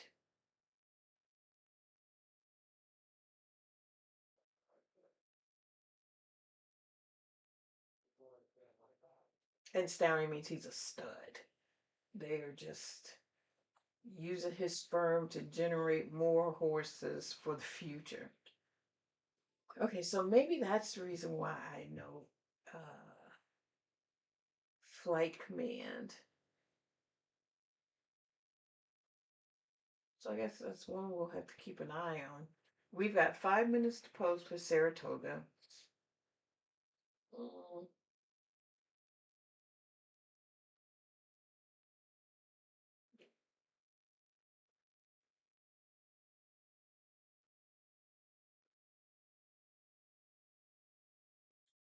I mean, I still like the 1 and the 3, but I can't keep Flight Command out. So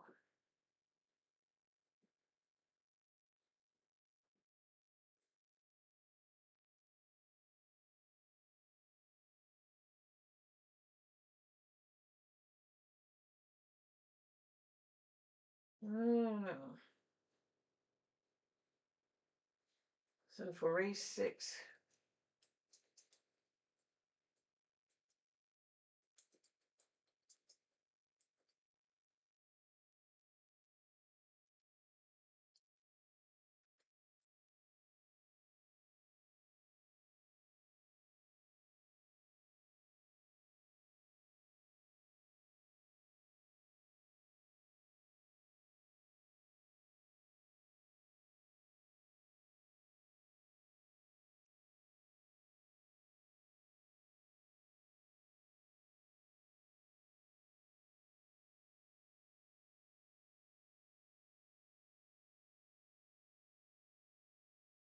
one, 3, and 6.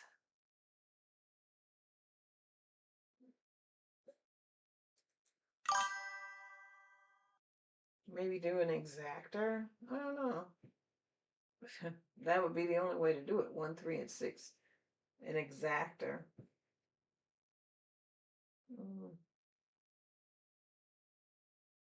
Because I have no idea which one I think would come third. Would come. But I'm still concerned about. I read on that 5. Again, they've got. I don't know. Maybe. I don't know.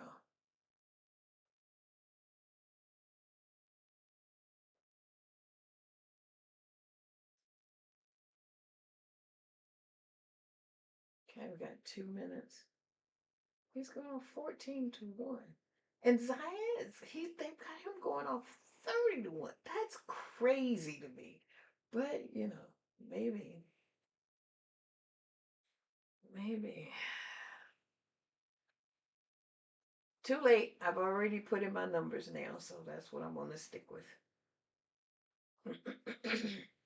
So, uh, I said the next race was at Colonial Downs, so we'll be back at Colonial Downs after this race.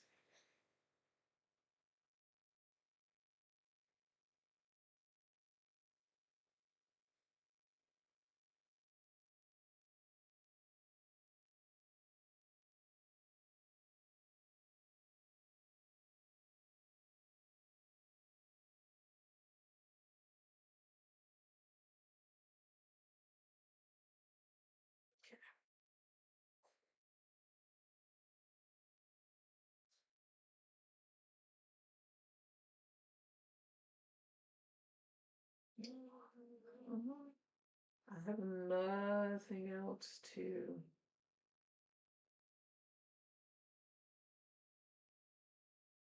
add.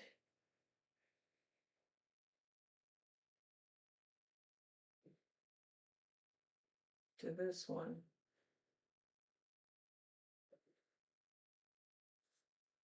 So we'll just see. We'll just wait and see. See what happens. Still a little chilly, y'all. Just a little bit chilly.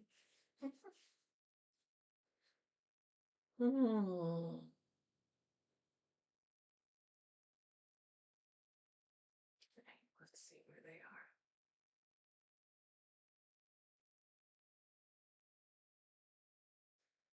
So it looks like they are heading to the gate, ready to do their circle dance, maybe. The 6 horses 8-5. So it is the favorite. Ooh, excuse me.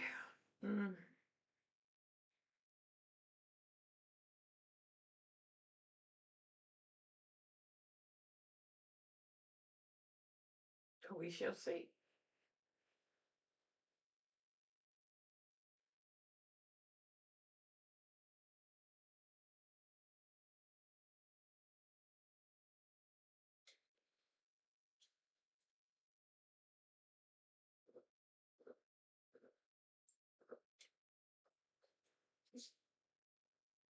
Okay.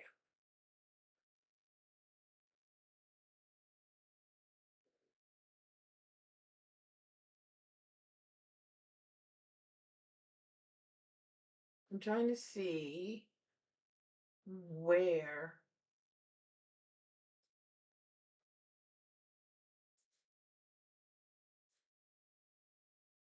Oh, they're actually going into the gate. Okay, so they've already done their circle dance. Okay, cool. Okay.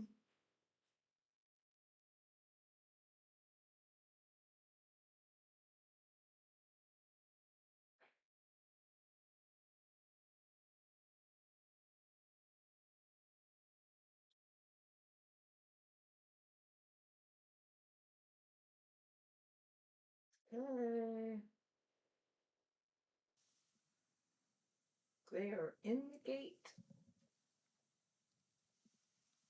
Let's see how it goes.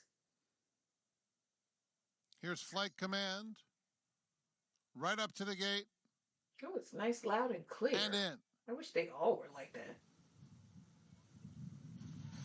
And they're off in the Saratoga Special, and Flight Command had a stumble at the start.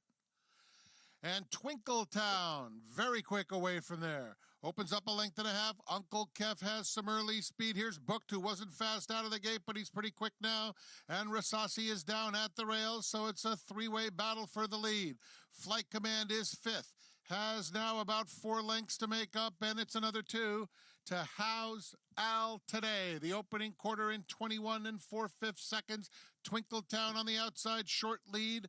Booked is down at the rail, and going with him past the 3/8 pole, 1-2. In behind them, Uncle Kef is in third. Rasasi has lost some ground in fourth. They're all on the bunched extreme together. outside, It's How's 4, 3, Al 2, Today 1 is trying right to get now. into it, has 3.5 lengths to make up. Flight Command is outside of him, 45 and 1 there at the top of the stretch. Booked and Twinkletown are really going at it, and they're well clear of How's Al Today. But it is Twinkletown who gets the best of Booked and starts to pull clear. He's going to remain undefeated after a nice debut. Twinkletown towered over the competition in the Saratoga Special. Booked was second. How's Al Today finished third in front of Rasasi.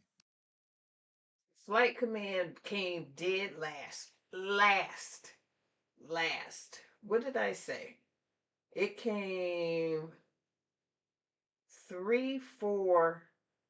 Yeah, 3, 4. I don't know what the third spot was. 3, 4, 1.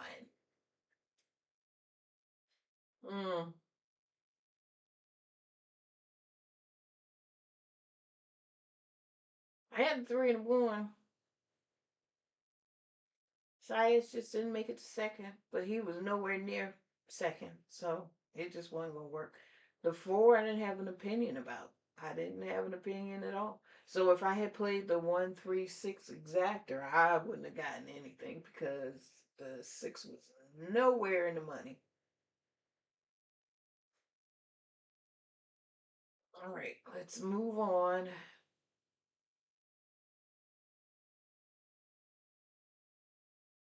Okay.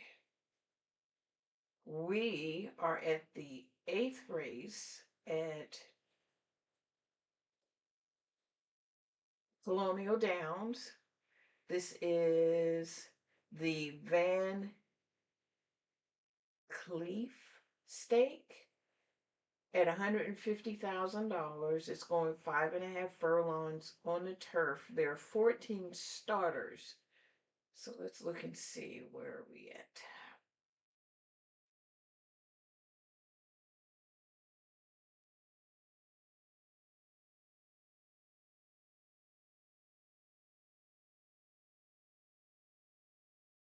These are 3-year-olds and up.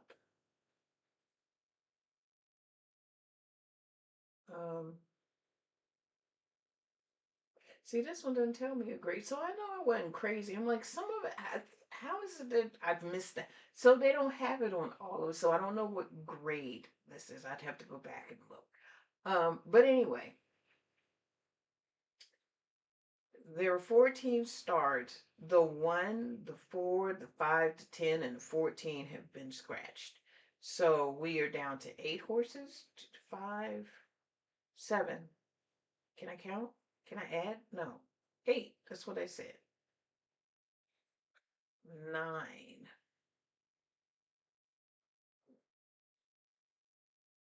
9 horses and 5 have been scratched. 9 and 5 are 14. Yeah, so anyway, the 2 is Alagon at 6-1 with Javier Castellano.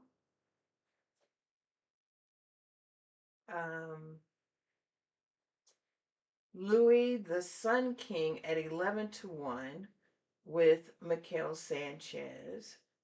The 6 is Victory Achieved at 10-1 with Sonny Leon.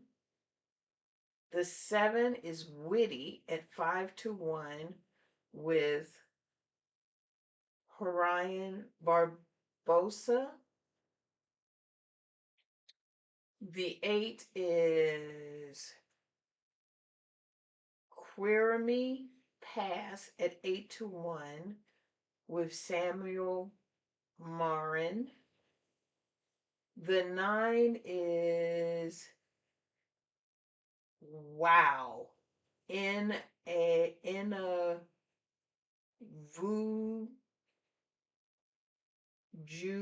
Vuenju.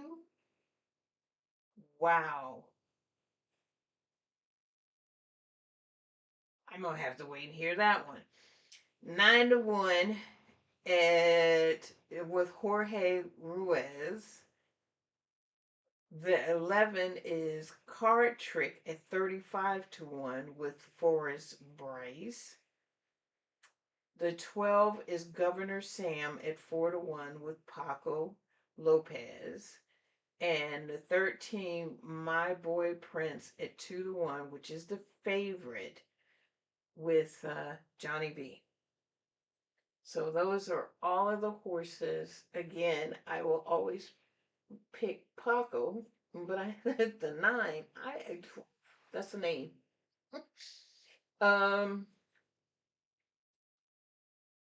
But in this race, with Castellano being in it, I think Castellano is one of the best turf jockeys. That's his expertise as far as I'm concerned. So I have to look out for Castellano too. So let's go and see what the past performances say. This is the 8th race.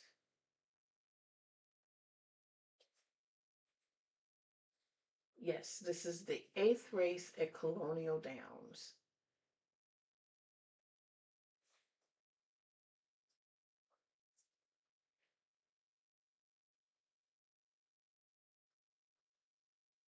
That's it.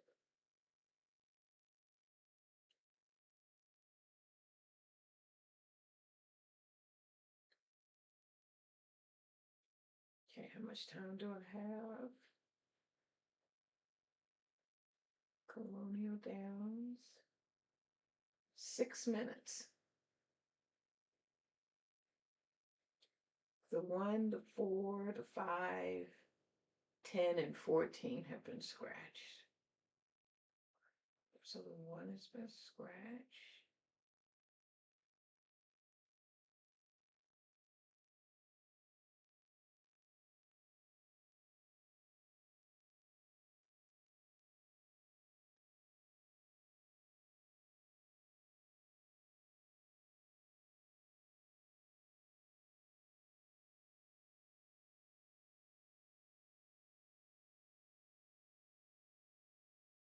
Let's see.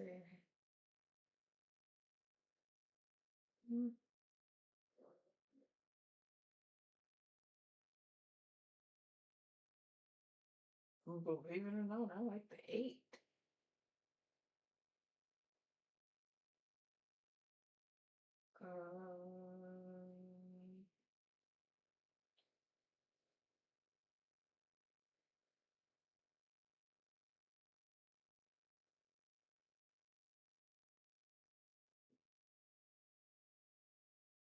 I like the 12.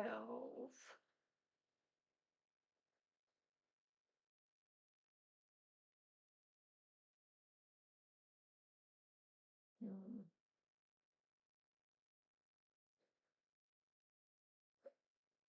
So the 8, the 12.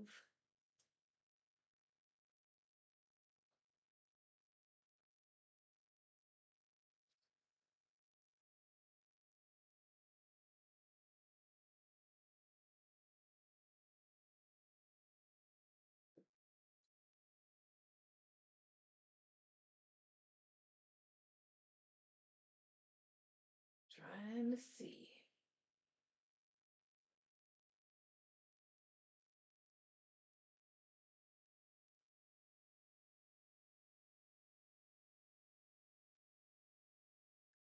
I'll make sure I'm looking at what I'm looking at correctly.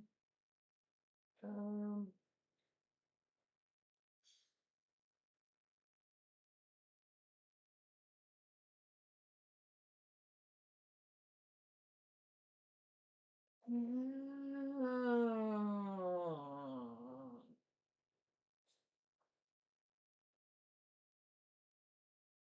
the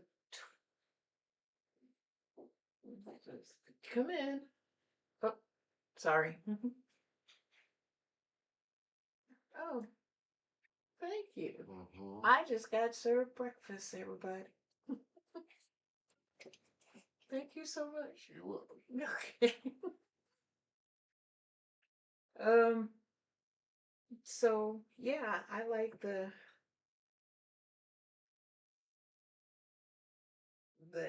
8, 12, and I'm kind of hesitant on the 13 only because it's one thinking, wow. So I'm going out on a long shot on this one. And I am going to say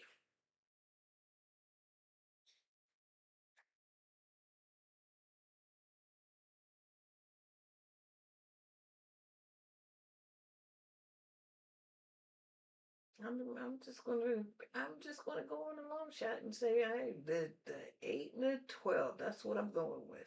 If anything else comes, the 2 could possibly come. I mean, the 13 could possibly the 2. The 13 can possibly come, but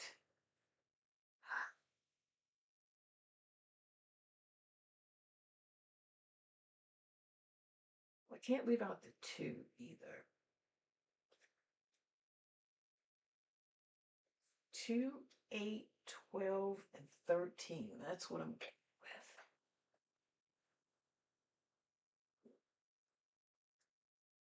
So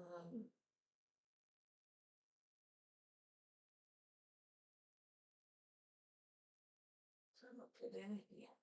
So race 8 at Colonial Downs.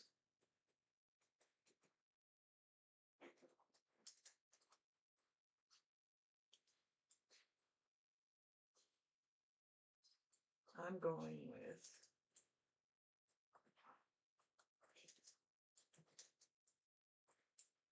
the 2, the 8, the 12, and the 13. I'm only putting the 13 in because I don't want to leave it out. I mean, it might surprise me, but I'm just not really feeling the 13. So,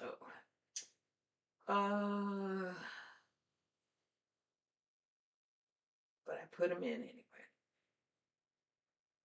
Okay, so that is the 8th race at Saratoga. The next race is the Secretariat.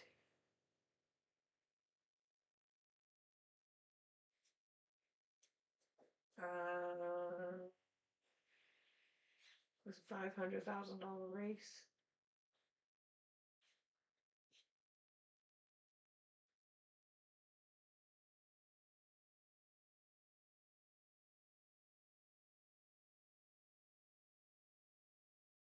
Well, let's get through this one first. Let's see where they are.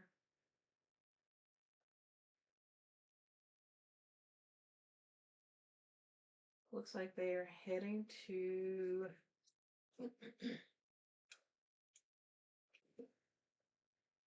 the gate. Hmm.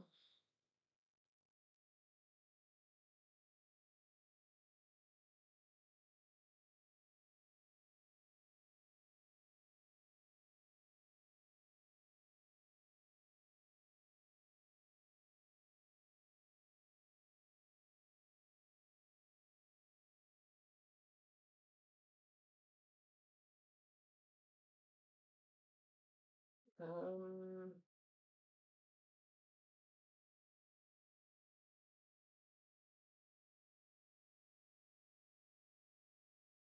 they're still heading to the gate.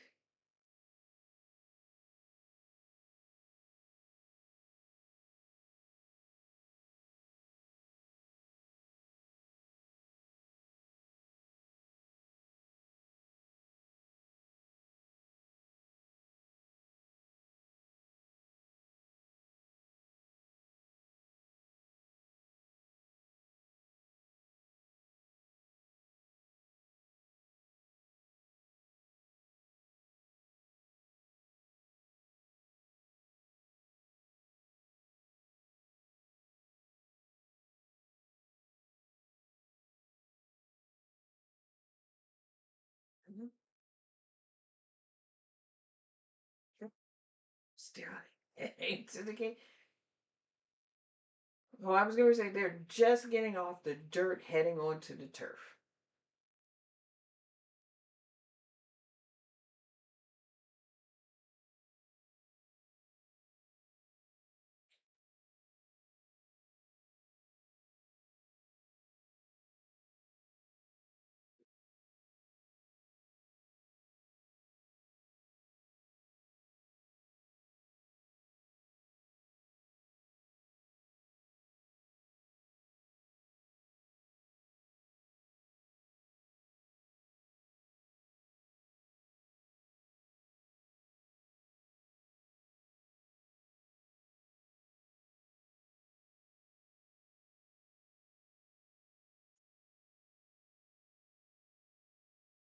They're finally getting in the gate.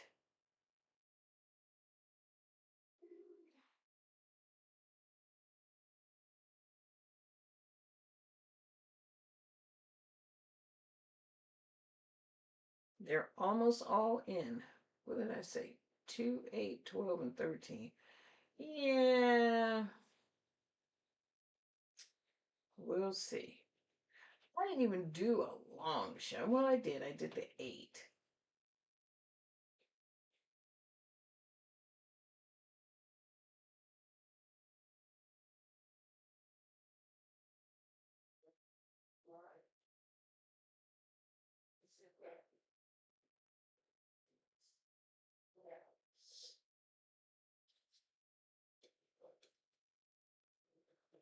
Oh, they're off.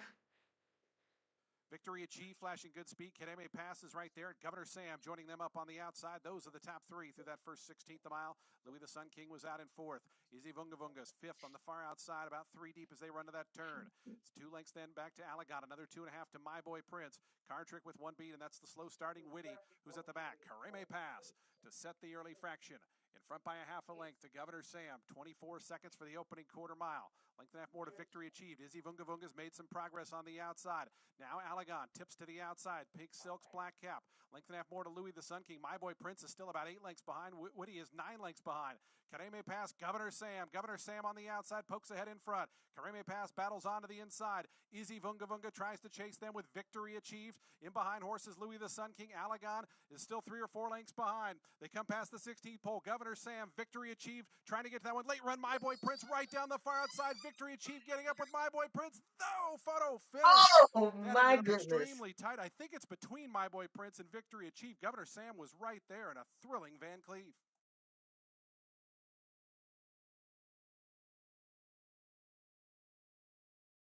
Yeah. My 12 was up there. My 8 was up there too. I'm waiting to see. And the 6 and the 12 are clear here, but the 13 will come onto your screen the last second. Yep, the 13. Here he come on the outside. We'll see. I said I didn't have. I don't know. The 13 came 13-6. I had it. I had a 6.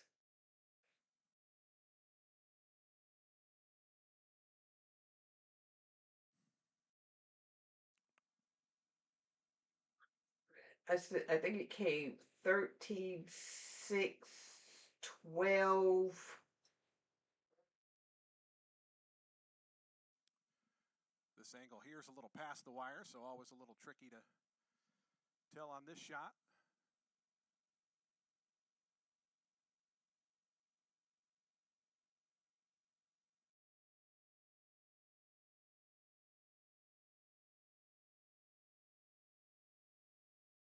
Johnny V was rolling on that horse. I don't know. I'm waiting to see. Unofficial photo. And after this race, I'm going to take a little bit of a break and I'm going to eat my food. The next race is not going to be until 4:22 Eastern time. So that gives me a time to take a quick break and regroup and come back.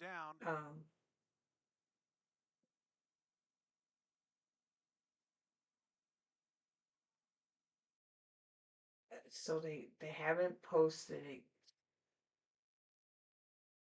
I'm just curious.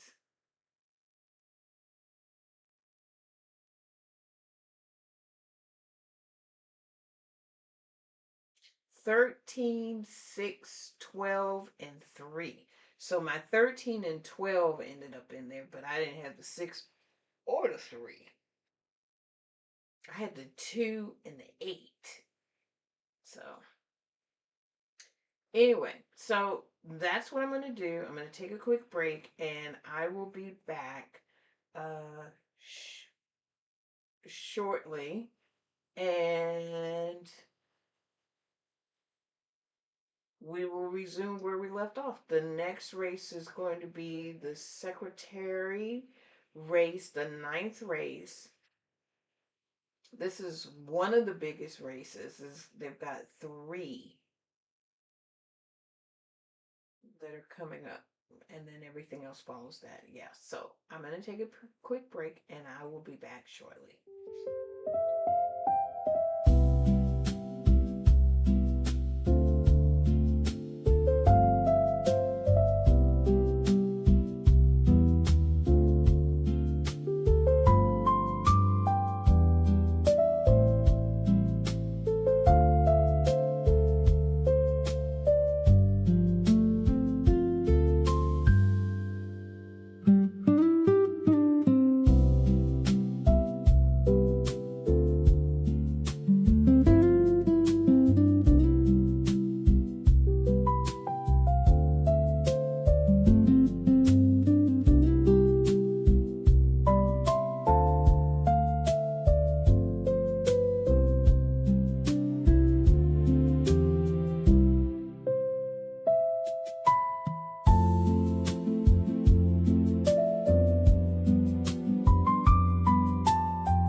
Hey, you.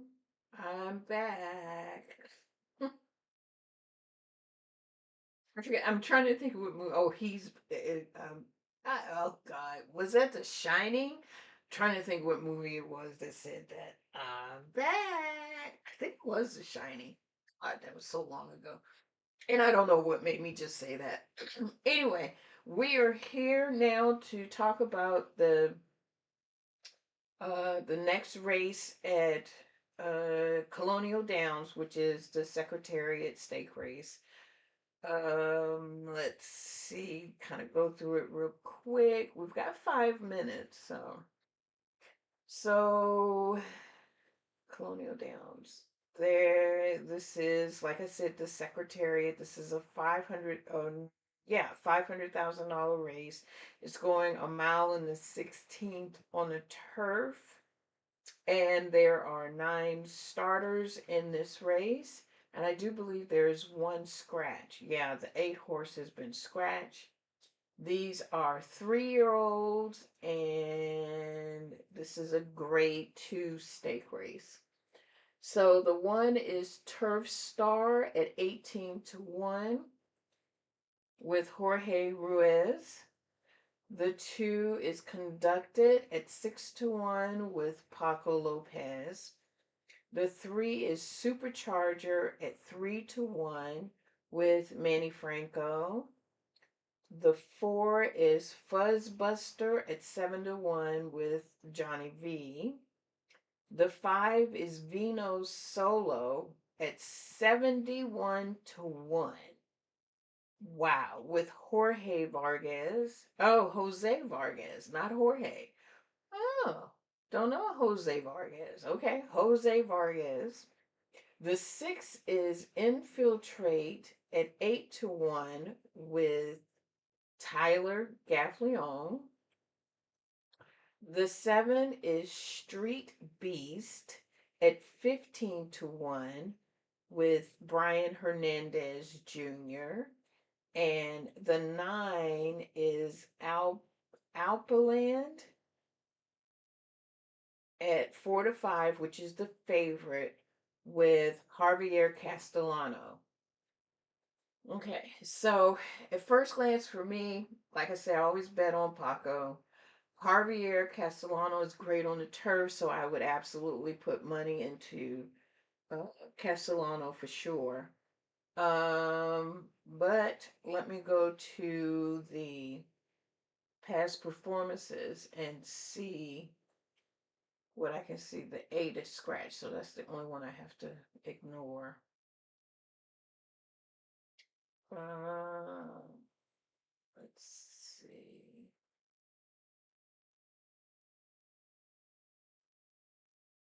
Um,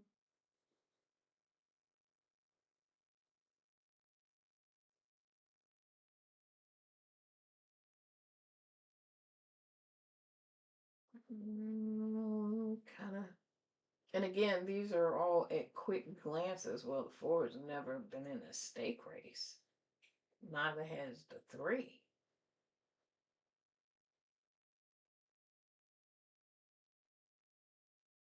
Um,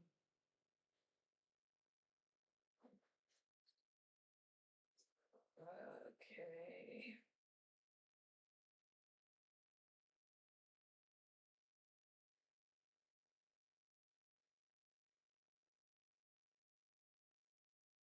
I am getting, for some reason,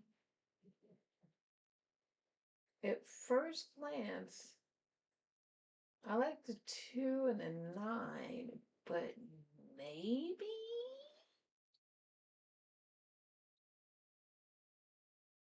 the 3? Maybe the 3?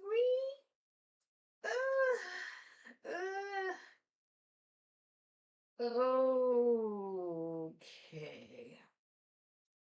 How much time do I have?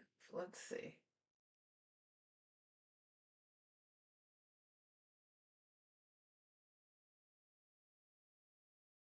One minute to post.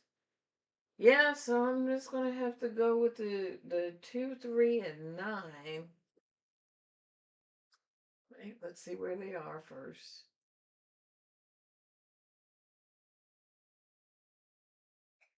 Is it a turf? Oh, they haven't even made it onto the turf yet. So, I guess I'm still gonna have to. Okay, so race 9 at Colonial Downs.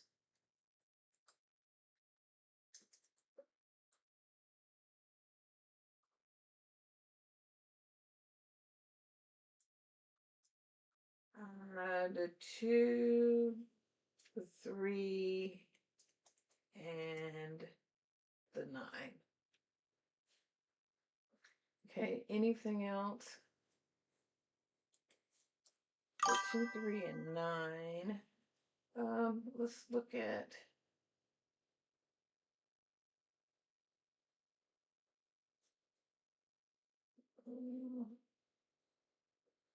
the 9 is even money.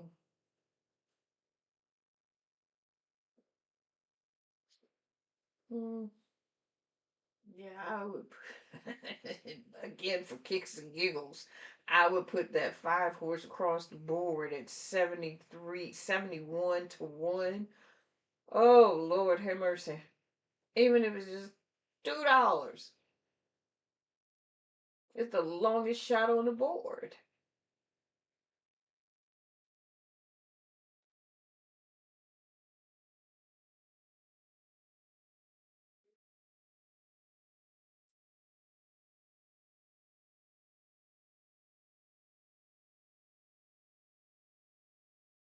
Um, they're still lining up. They're still on the dirt. Mm.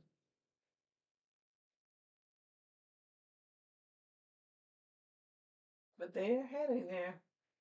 They're slow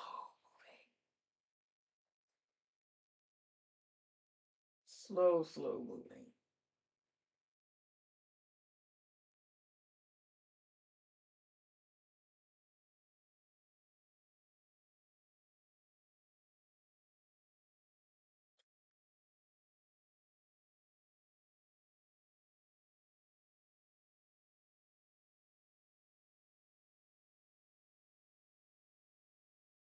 Yeah.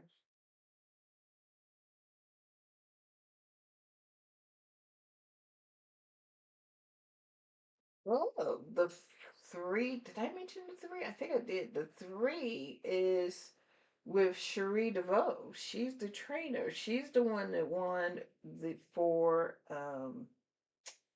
Golden Tempo in the Kentucky Derby and the Belmont.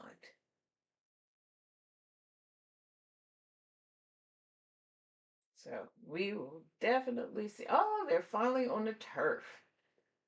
So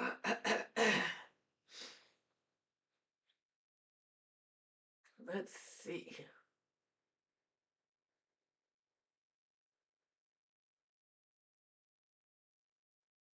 I wonder if they have to do their circle dance when they get there. Or have they already done it?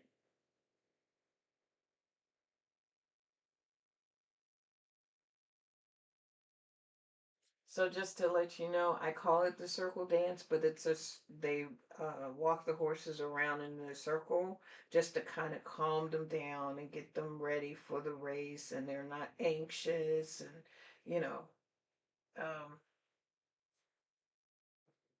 but I still call it the circle dance because that's what it looks like they're doing. They're doing a little dance in a circle. Okay, so they are making their way now. Let me talk about the next race real quick, which is going to be at Ellis Park. And it is the River Rush Stake Race presented by Sterling Industrial. And it's going to be a $200,000 race. So, I mean, $200,000 purse. So that's coming up. Okay, so they're finally in the gate. They're getting into the gate.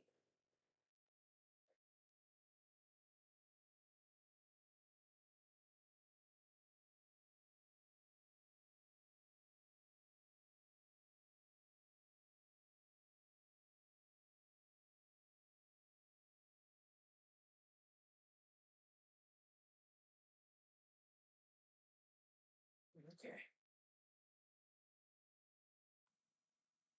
They're loading them in. Here's Fuzzbuster. Alpiland, the 4-5 favorite, going to be the final one to join. Javier Castellano. Alpiland looks for 3 stakes wins in a row. It's the Grade 2 Secretariat Stakes, 49th running of this historic race. 4th time here at Colonial. They're in the gate. And the race is on in the Secretariat Stakes. Bit of a stumble there for Supercharger. Conducted toward the inside, came away in good order between horses. Fuzzbusters close up. Street Beast also attending the early proceedings as Infiltrate was away in 4th. Alpiland going to be 5th. As they run toward that first turn, going to be 3 deep is Alpiland the favorite. It's 2 more back to Supercharger, who settles down in 6th. Another 2 to Turf Star. The early trailer is the long shot Vino Solo as Conducted, and Paco Lopez going to be the leaders in the Secretariat into that first turn. They quickly open up 3 now. Street Beast in 2nd. Fuzzbuster, Alpiland, they're together 3rd and 4th. Length and a half in front of Infiltrate, who's 5th. That opening quarter, 23.40 seconds. So the backstretch run begins as Paco grabs a hold here of Conducted, tries to back him up. The lead's down to a length, though. Street Beast within 3 quarters now. So right now it's closer 2, as well as Conducted 9, once again tries to 7, keep away, and now a length in front. but Fuzzbuster, still very meanwhile, close. 4 to the inside, 2.5 off the top. Then comes Infiltrate. It's 2 more lengths then. Back to They got a long way to Supercharger. go, Turf Star so. moves to that one's inside, and a big gap, about 7 or 8 more back to Vino Solo. 47.68. Mostly trouble-free seconds here for Conducted, who takes him to the far turn, a half in front of Street Beast. Alpiland coming out with a 3-wide sweep, and Alpiland coming after Conducted, who's still traveling in hand. Meanwhile, Fuzzbuster going to take an inside route. Infiltrates coming under ride. Superchargers trying to loop up 4 deep. Is still about 3 behind as Alpiland comes up to collar Conducted. Alpiland on the outside, pokes ahead in front. Conducted kicks right back to the inside as they go past the 3/16th. They're 3 clear of Infiltrate, Supercharger. Turf Stars trying to run on down the far outside. Alpiland, things getting tight for Conducted down toward the inside. Alpiland's just in front. Infiltrate, Supercharger. They're both leveling off. Alpiland with 50 yards left to go. Here's Supercharger on the outside. Supercharger up to win the Secretariat Stakes. Infiltrate looked to grab second from Alpiland. I think it was Paco. Let me look, make sure the 3, it came 3. Oh no, he was on it. That was Manny Franco. Okay, so Paco was on a 2. Supercharger's the one that stumbled out of the gate. It came 2. Looks like the 6 rolled by the 9 as well. 3 and a photo.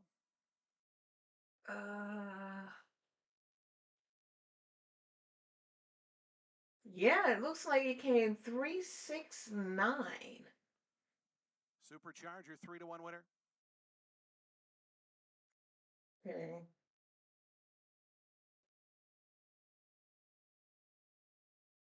We've got 13 minutes to the race at Ellis Park, so I'm going to hang here at Colonial because I want to know.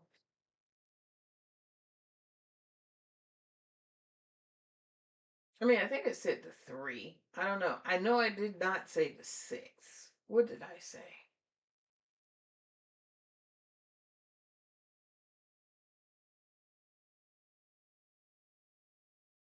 Two, 6, 2, 3, and 9. And it actually came 3, 6, 9, 4. Yeah, and if I was playing an exactor, I would not have had the 6. Unless I do what I normally do, which is just key a horse. Yeah, because I'm not very confident on which horse it would be. I just, yeah.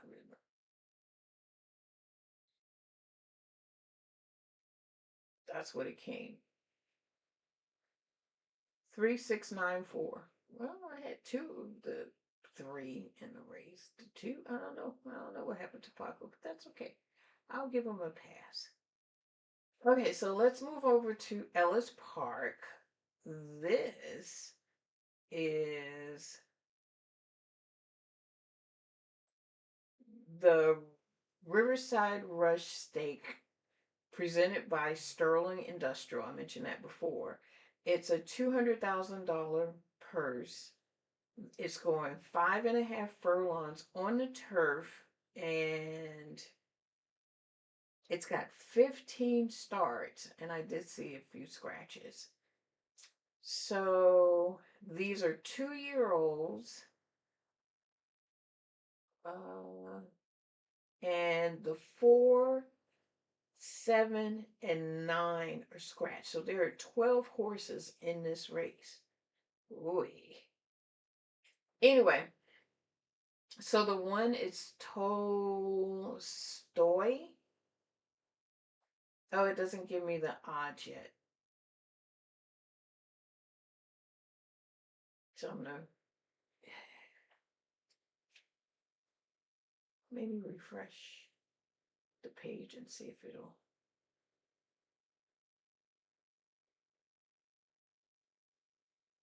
Nope, still not giving me the odds. So I'll give it a couple of minutes. Actually, I can go over here and get the odds. Let's go to Ellis Park.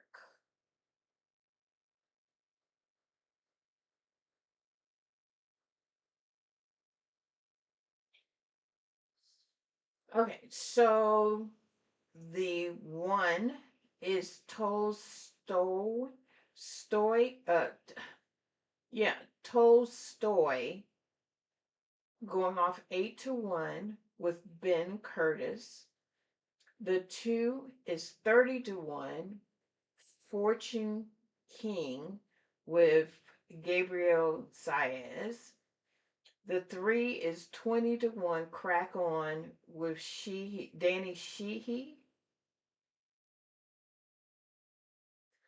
The 4 scratch. The 5 at 30-1 is Kalusi with Yuri Yarenga. The 6 is 5-1, Arctic Wolf with Martin Garcia. The 8 is 15-1, Good Be the King, Good to Be King, Good to Be King with Alex Concepcion. The 10, the 9 is scratched. The 10 is 9-2 with Hey Tough Guy with Mario Gutierrez. The 11 is 30-1 with American Pope with Geraldo Corrales. The 12 at 9-5, which is the favorite, Fanshell Beach with Yetsit Hazelwood. The 13 is 30-1 with Super Saiyan,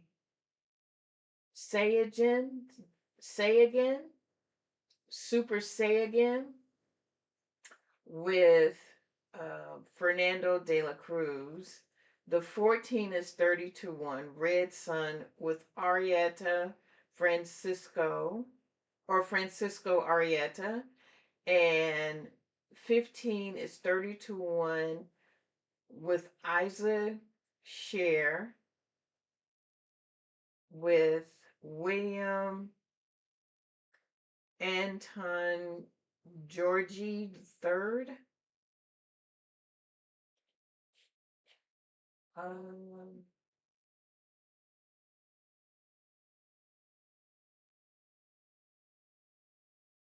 There are 12 horses in this race. Gerardo Corrales on the 11 is very good at bringing in long shots. I mean, he's really good at that.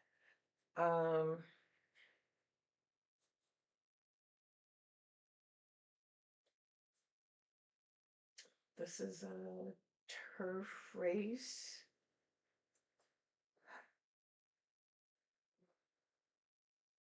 Okay, let me take a look at the past performances. This is Ellis Park. Because I really don't have a strong opinion on this one either. Even though it's 12 horses in this race. This is race 9.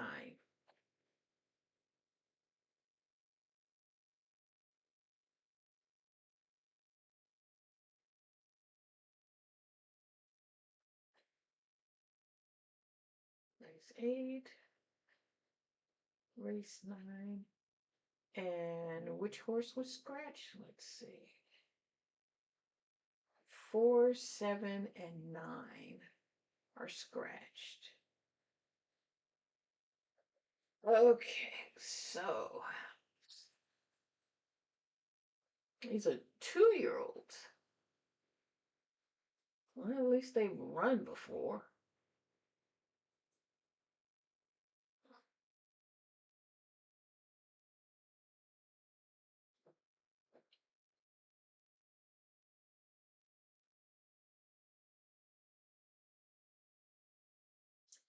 Well,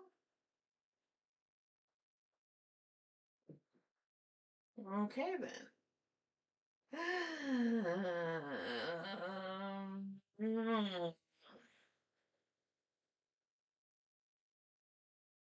Huh.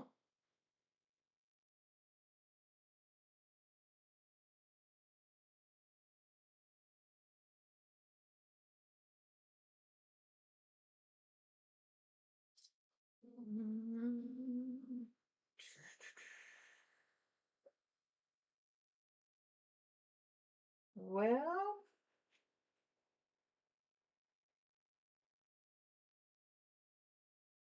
before scratch, because I was gonna say I didn't see Luan's name in there. So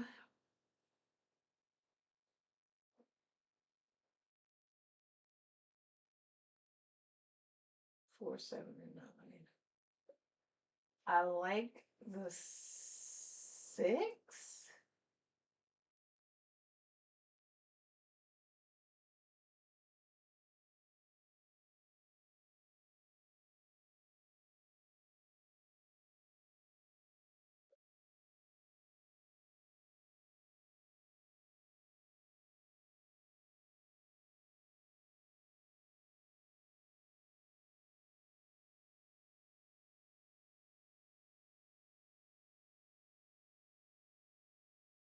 Hmm.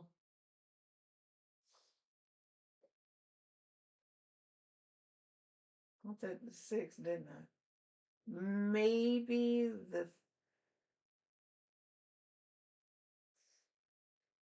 I like the 12.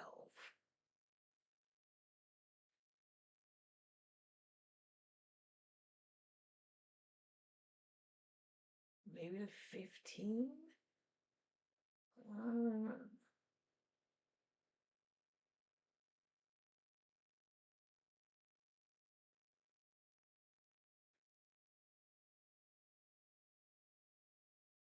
okay, well, the first horse I said. Was it the 6? Yeah, I think it was the 6.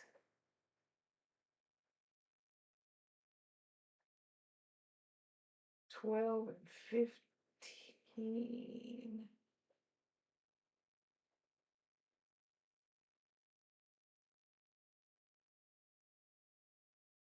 And maybe the 10.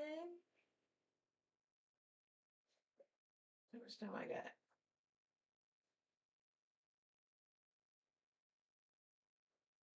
Oh, I got 19 minutes. Do I really? Yeah, I believe I do.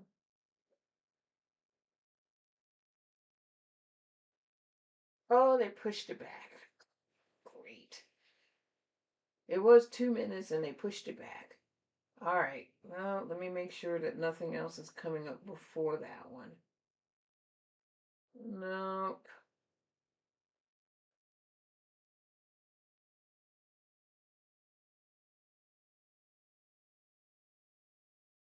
19 minutes.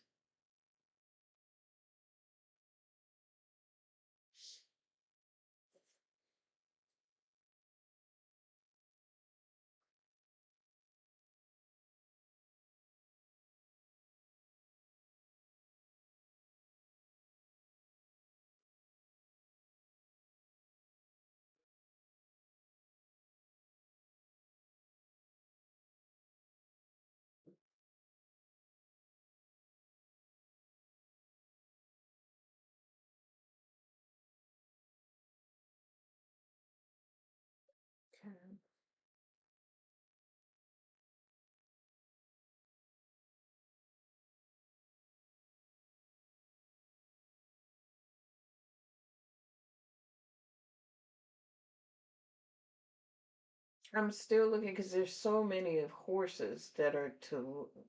I just now we got 19 minutes.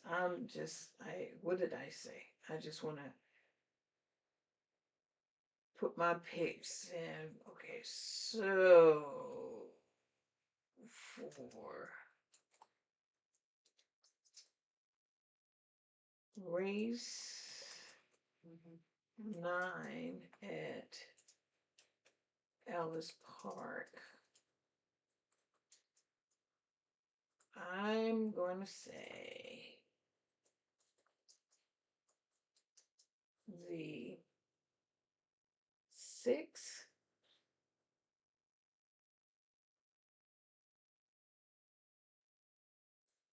12, 15, and possibly the 10. Again, I don't know who's going to win, but those are the picks that I've got. Um,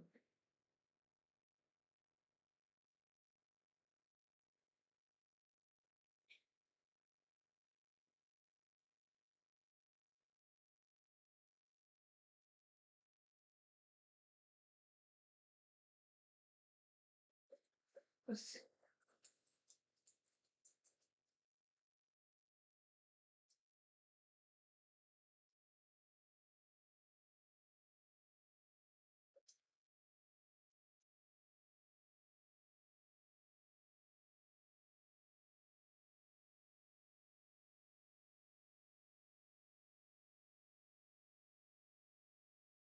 Let's see. Um,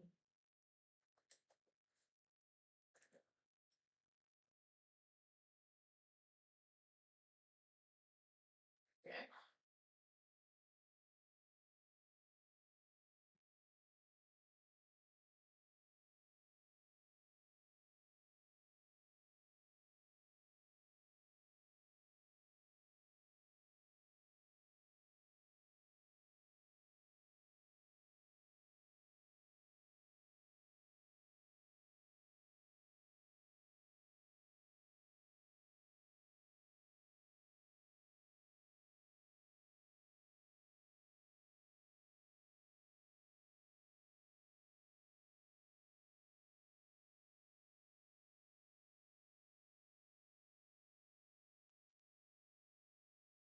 So the only race for today, because I thought the Jim Dan not the Arlington Million was a Breeders' Cup um, pre-qualification, but it's not. It is the one at Delmar, the Clement L. Hirsch race that comes up later on this evening. So, okay, let me look at the 10th race at Colonial Downs. Let's see how long I got for that one. Colonial Downs, 10th race. Yeah, this is about the same, about 19 minutes as well. This is 14 minutes. I'm not sure why it was pushed back, but it was definitely pushed back by 20 minutes.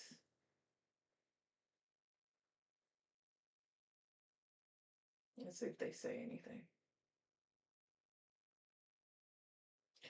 Oh, they are talking, but I can't read lips.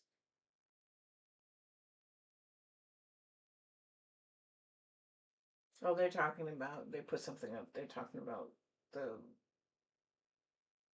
7 stake races worth $1.75 million Saturday, August 1st, the Riverside Rush, which is in the Hummingbird. And then tomorrow they have the Sunkiss, Tri-State Turf Sprint, Water Tower, Green River, and the Pucker Up stake races.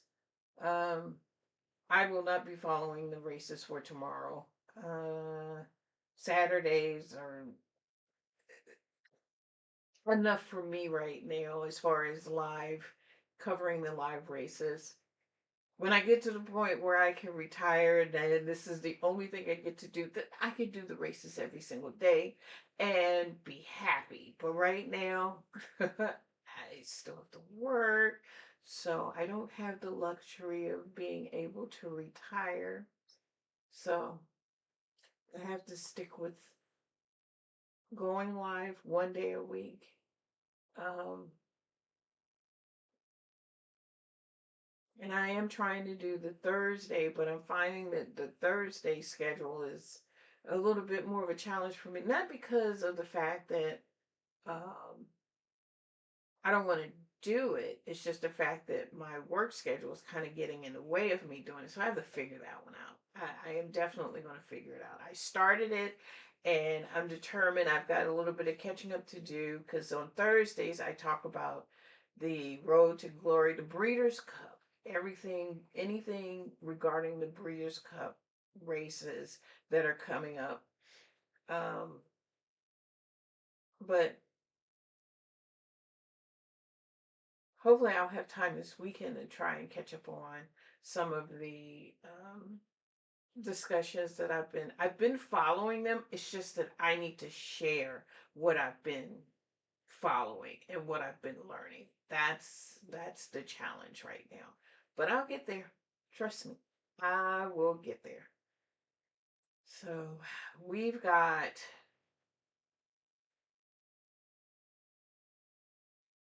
11 minutes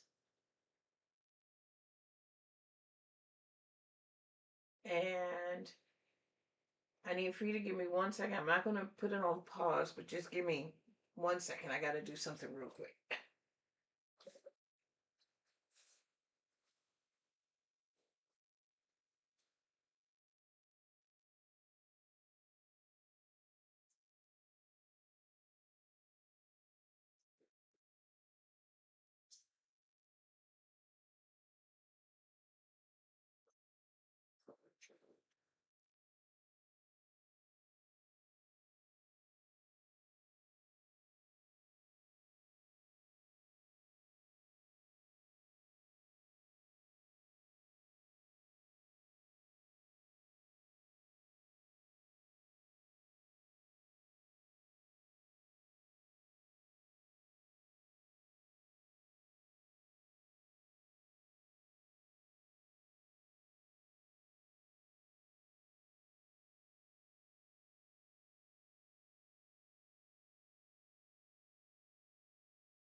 Okay, sorry about that.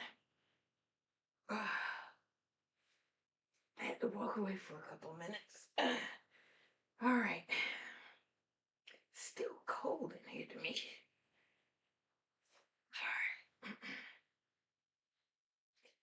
We are at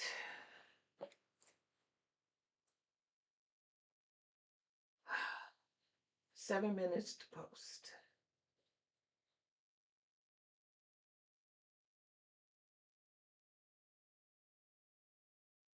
Okay.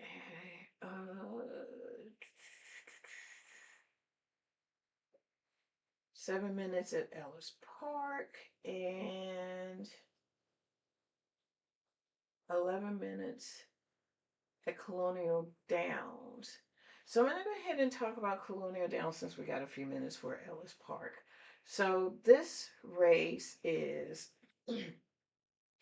the Beverly D Stake race. It's $500,000 purse.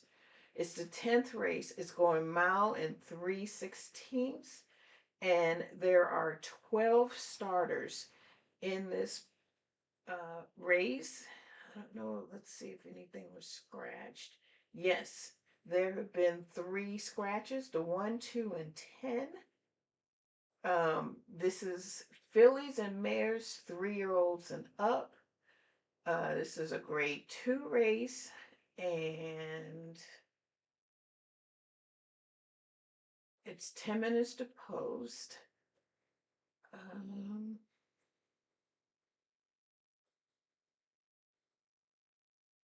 So let's just kind of go through this one real quick. Ellis Park is 5 minutes, so we're good on that. So the 3 is Something About Her at 15-1 with Tyler Gaffleon. Hot Diva on the 4 at 41-1 with Keith Asmussen. The 6, the 5 is Creville Duro at 5-1 with Paco Lopez. The 6 is Achieve at 19-1 with Sunny Leon.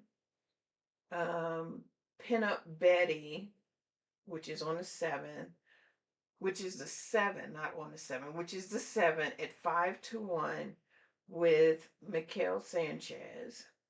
The 8 is Stillify at 7-2 with Manny Franco. The 9 is Gimme Another at 3-2, which is the favorite with Johnny V.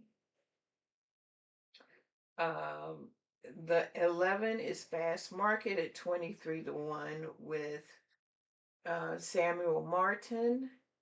And the 12, Way to Be Marie at 6-1 with Javier Castellano. Now, I'm still going to put my money on Paco and Javier Castellano because, like I said, I think doesn't happen every week. I don't expect it to happen, but they are the jockeys that I would put my money on. Now I have to go back and look at the past performances, but I want to get through the Ellis Park race first before I do that. So right now I'm going back to Ellis Park, and to be perfectly honest, I forgot what I had bet. Let's see, what did I bet? The 6, 12, 15, and possibly, and that's a big possibly, the 10. So we'll see. Yeah, I'm just here to enjoy the races and try and guess, see what I could guess. Today, I've been guessing okay, but there's some of the horse that I don't have that's getting in the middle of the horses that I picked. So if I was playing real money, I'd be losing because it's coming in between my two exactor numbers, or doesn't matter. But at least I did pick two of the three mostly today. They just haven't been coming in order. So there you have it. Um, and I'm not experienced enough or confident enough to say, oh, I just want to key this one horse, and key meaning uh, using Ellis Park as an example. I would key the 10 horse, let's just say the 10, and I would key it across all of the other horses, or some of them. This one has too many horses in the race, so I'd have to pick. What did I pick? I would key the 10 over the what is it?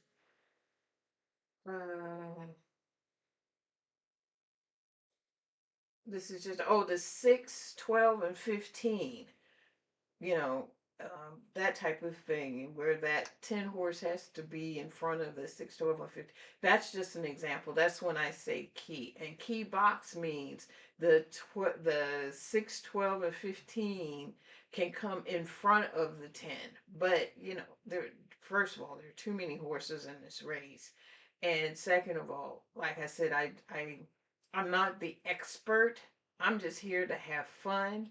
I'm doing this to have fun and see if I can test what little bitty tiny knowledge that I have.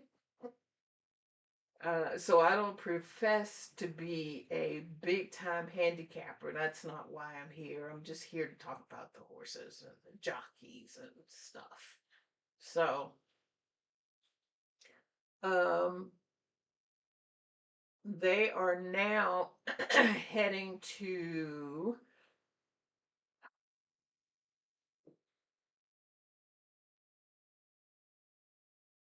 Like it rained there earlier.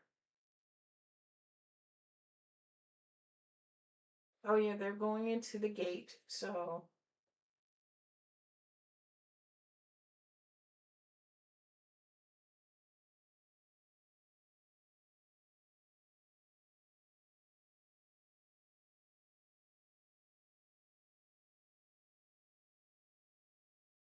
the other thing that I find interesting is I thought they put the horses in the gate by number, going from 1 to 10, but they don't. They'll go 1, 8, 12, 10, 3, 5. They don't put them in order.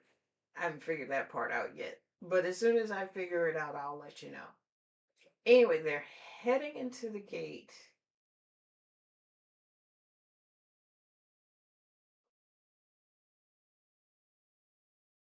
Uh-oh. One of them doesn't want to go in the gate. In American Pope.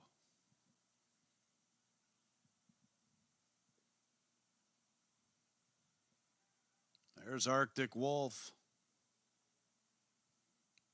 Fanshell Beach, one of two fillies. She's a little fired up behind the gate.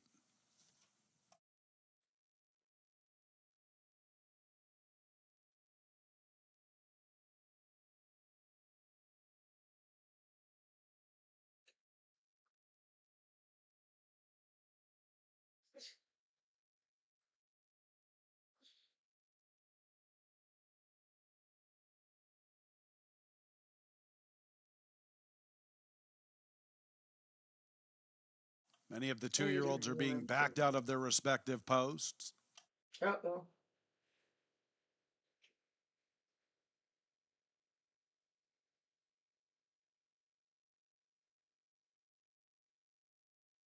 So right now, the 10 is the favorite.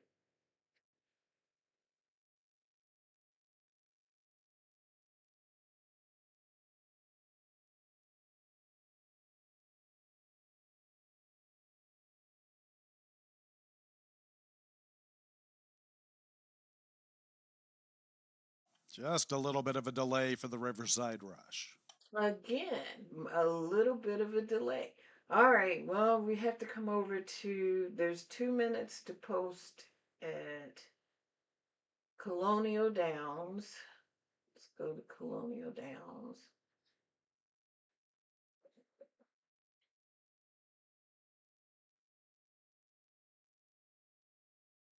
Ladies and gentlemen, we have a late scratch number 5, Colucci. 5 Colucci is a late scratch.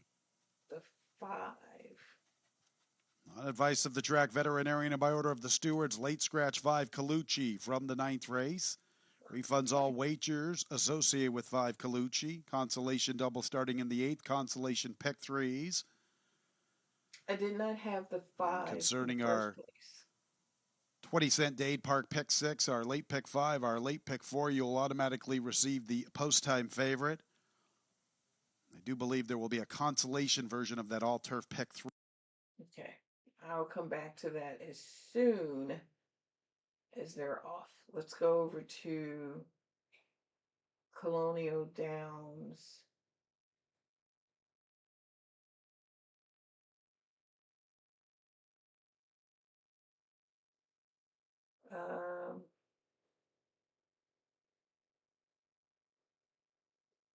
At Colonial Downs, I didn't get a chance to really look at when the races are back to back like that. It's kind of tough. Let me see if I can get it real quick. Colonial Downs.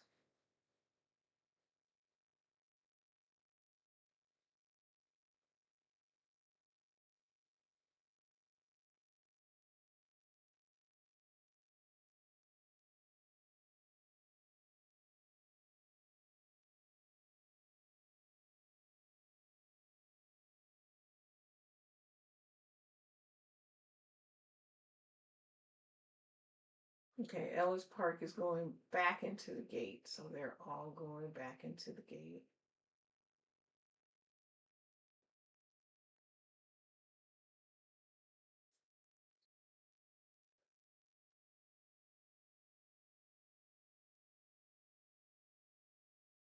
Colonial Downs race 10, they're slowly moving their way.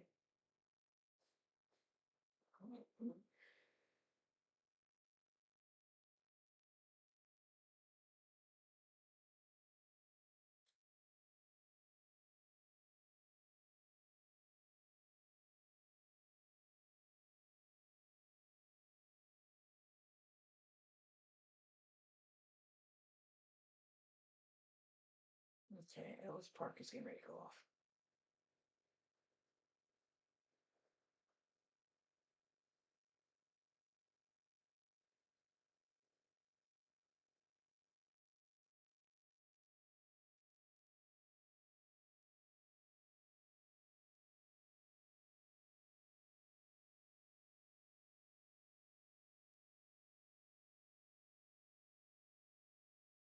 Okay, Colonial Downs, besides the 12. Fanshell Beach is in. Here's Super Zyajin, one of 2 for Azul Stables, and Sergio Don Juan. Fortune King the other. Super Zyajin now acting up. 9. Yeah, they're having a hard time getting this Ellis Park race off the ground.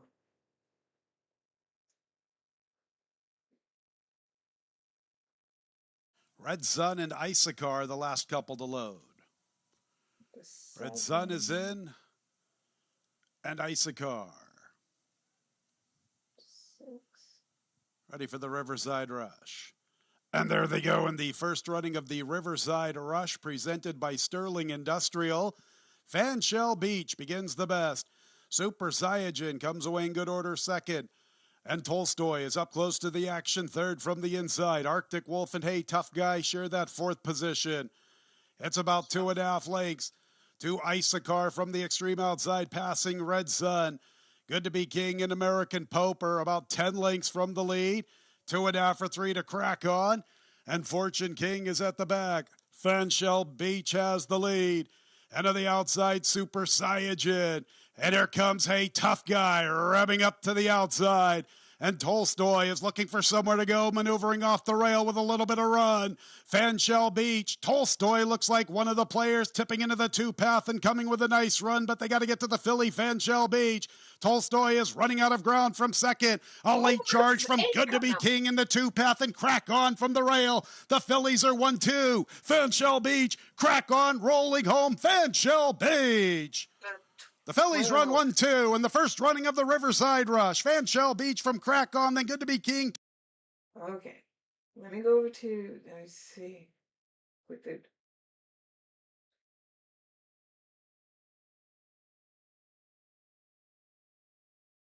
so it came 12, 1, 10, 13.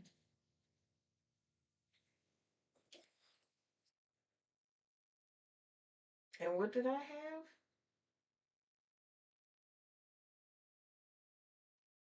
I had 6, 12, 15, and 10. I had the 12 and the 10.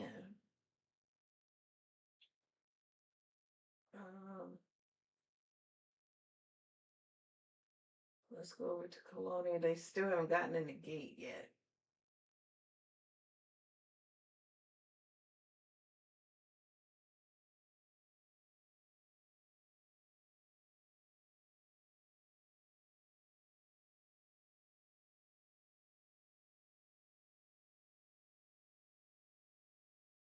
All right. Colonial Downs, what did I say? I was saying, real quick, because they haven't gotten anywhere yet.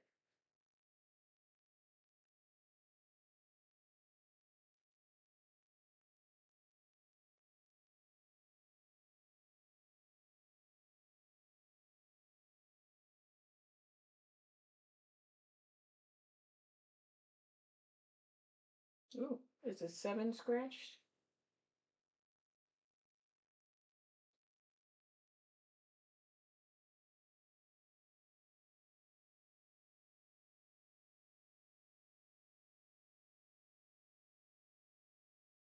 The 10, the 1, 2. We're looking at 1, 2, and 10. I like the 7.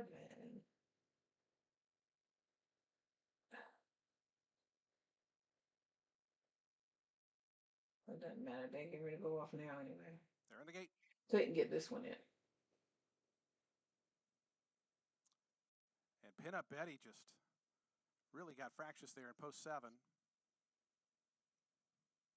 Settles down. And the race is on at the Beverly D Stakes. Crevalli d'Oro broke inward at the start. Achieve goes right out to the front. Something about her toward the inside was away well. Crevalli d'Oro's up in that second flight. And Give Me Another came away fourth on the outside as they come by the wire with one circuit remaining. It is going to be Achieve and Sunny Leone, a little headstrong on the lead, but in front by a length. Crevalli d'Oro going to sit second. Something about her is third. A length more then. Back to Give Me Another. Down into the inside of that one comes Pin Up Betty. Stellifies right to her outside. Length and a half more to Fast Market. So length after that back to Way to Be Marie, and Oat Diva is the early trailer, ninth and last, and about 10 or 11 off the lead as they work through that first sweeping turn. It's Achieve in front. 24.77 seconds for Achieve, who tries to slow him down. Crevalli d'Oro getting a bit closer now in that second spot within a length and a tail. It's a length and a half more back to Something About Her. Finds a nice trip third as they start that backstretch run. Another break of 3 back to Give Me Another, who's in fourth. It's 6-5-3-9 right now. Stellify. It's another length after that to Fast Market. Way to Be Marie, still second last. Oat Diva continues to trail. The opening half of the Beverly D, just 49.34 seconds, so things have gone the way of Achieve up top. Achieve left alone, now a 2-length lead. Crevalli d'Oro continues alone in second. It's a length more than back to Something About Her.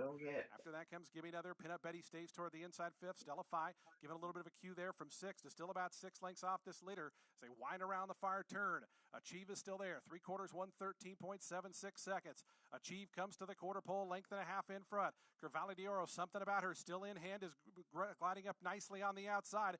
Coming up after Achieve as they come to the top of the stretch. It's Achieve into the lane, kicks for home. Something about her to the attack on the outside. Give me another, starting to roll from third. Then comes Cavalli d'Oro. Stellify still has 5 lengths to find. Achieve, something about her. Give me another, trying to get to this long-time leader. It's Achieve. Achieve still there. Give me another on the outside. Something about her. Give me another. Getting to Achieve late. Give me another. Wins the Beverly D.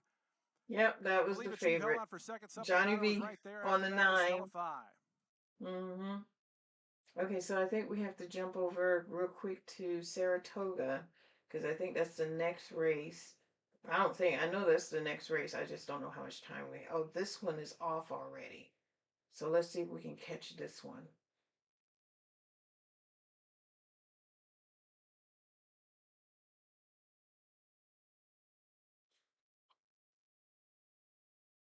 Saratoga.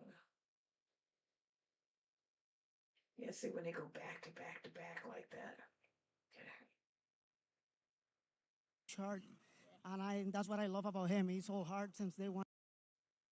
So at Saratoga, the 6 came 681.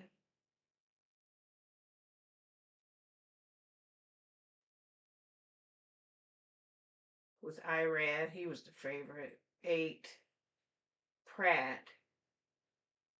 And then the 1 with Jose.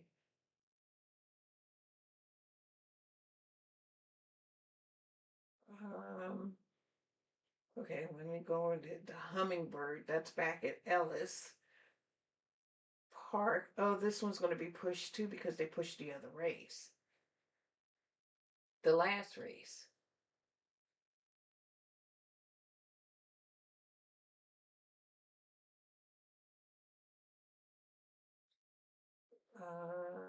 Let me get over to Ellis Park. Okay. Sorry about Saratoga race 9. That one went a little bit faster because they're changing the schedules and Ellis Park, the last race. I know it's not going to be. What did it say?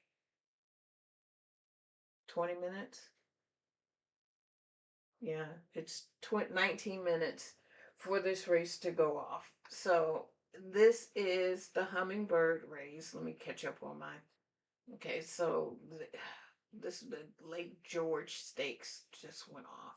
The Hummingbird Stakes is the next one that's coming up. And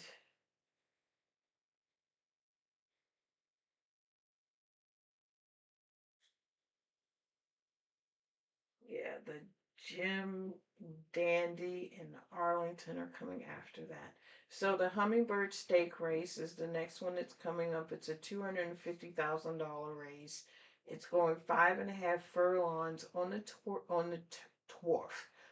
turf. And there are 12 starters in this race.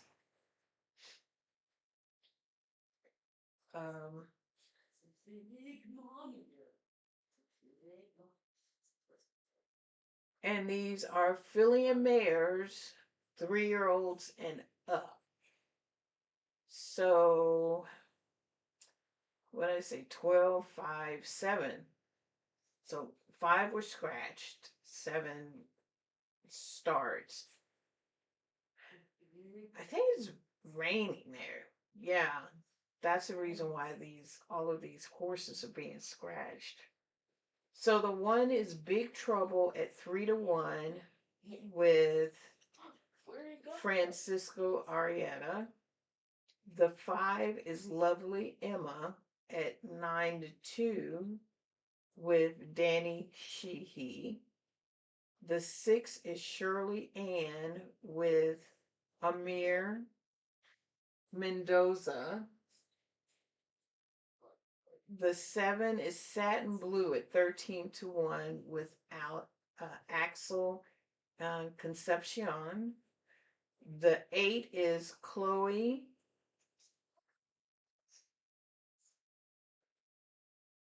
at 3-1 with Ben Curtis. The 10 is Buttercream Babe at 9-5, which is the favorite, with Christian Torres. And the 11th is Itzel at 7-1 with Edgar Morales. So, with this race, at first glance, I would bet Christian on the 10.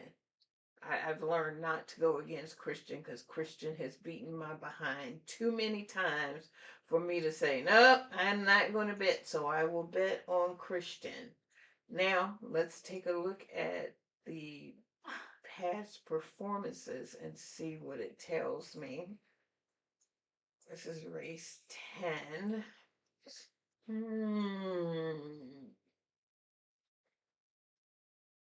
And what was scratch? There were so many scratches in this race. The 2, 3, 4, 9, and 12. Okay.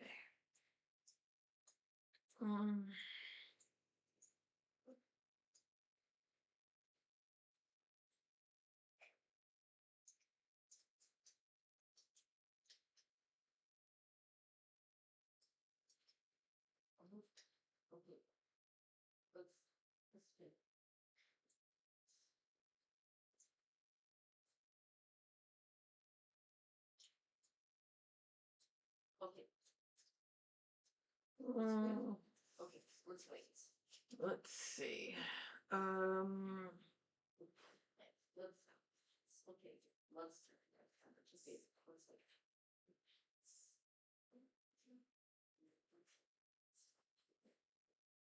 I actually like the 10. It's okay.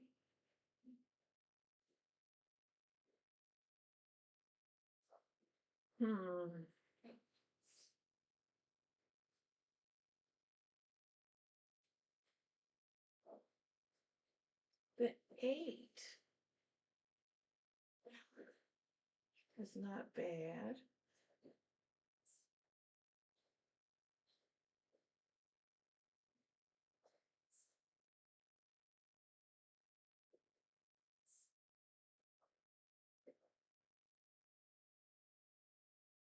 And the 1.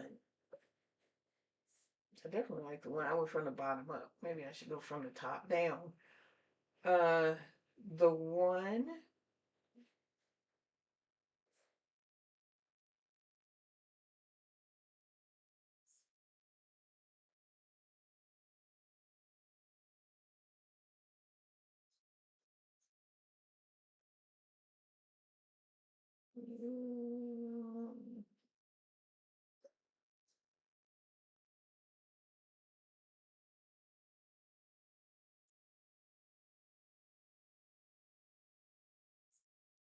I like the 1 and the 10.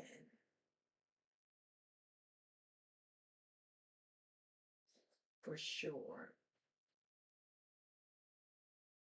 Well, I'm a little bit iffy about the 10, but okay. Buttercup, I will.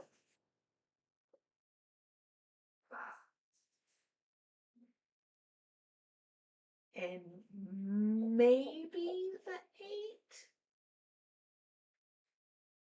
That's all I got. 1, 8, and 10. That's all I see.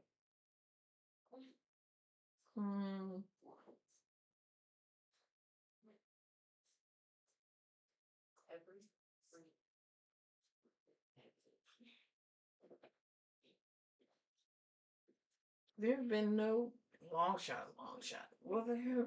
There have been long shots in the races, but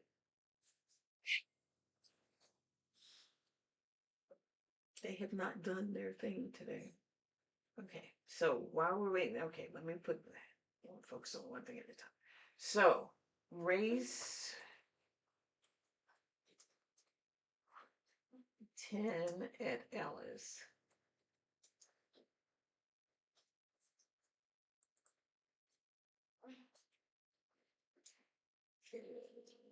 It's 1, 8, and 10. That's what I got. Mhm.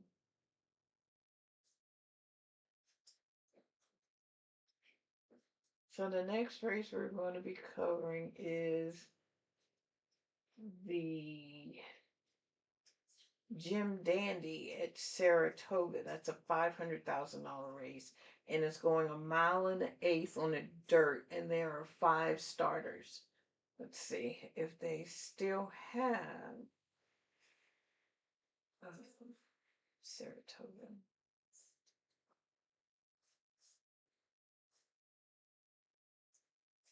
What did I say? Race 10?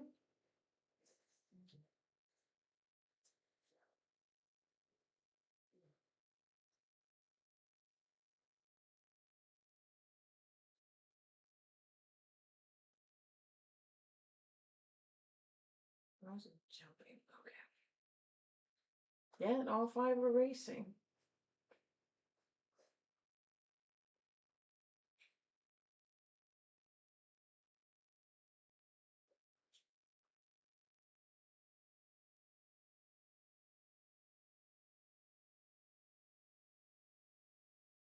Okay, so we got 11 minutes to post for the Ellis Park. I don't want to talk about the Saratoga yet. We've got time to talk about that one. Oh, this is the race with Renegade and Commandment and Silent Tactic.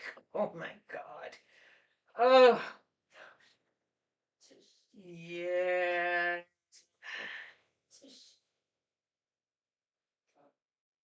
This is the one I was talking about earlier this morning. Oh, yeah.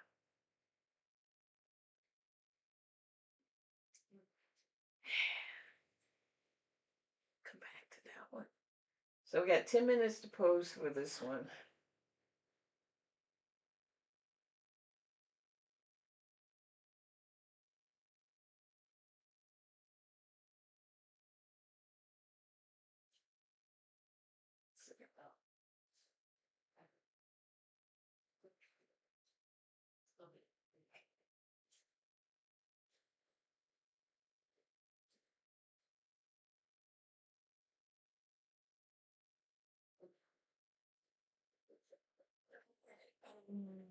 Let's see what I can do here.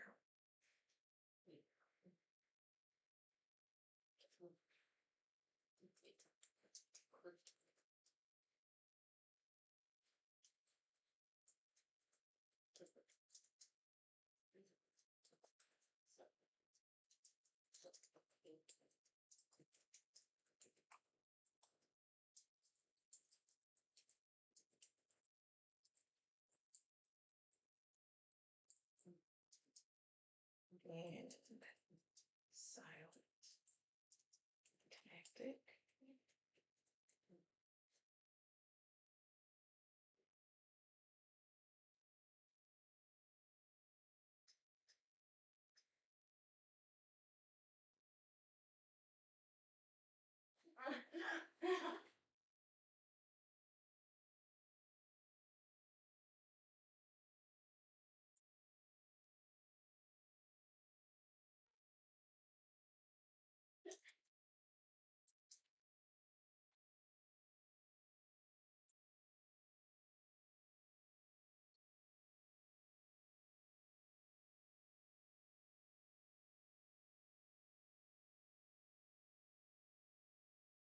So we got 8 minutes to post. No changes. The 10 is still the favorite, Christian. I went over to see what information I could find out about Renegade, Commandment, and Silent Tactic.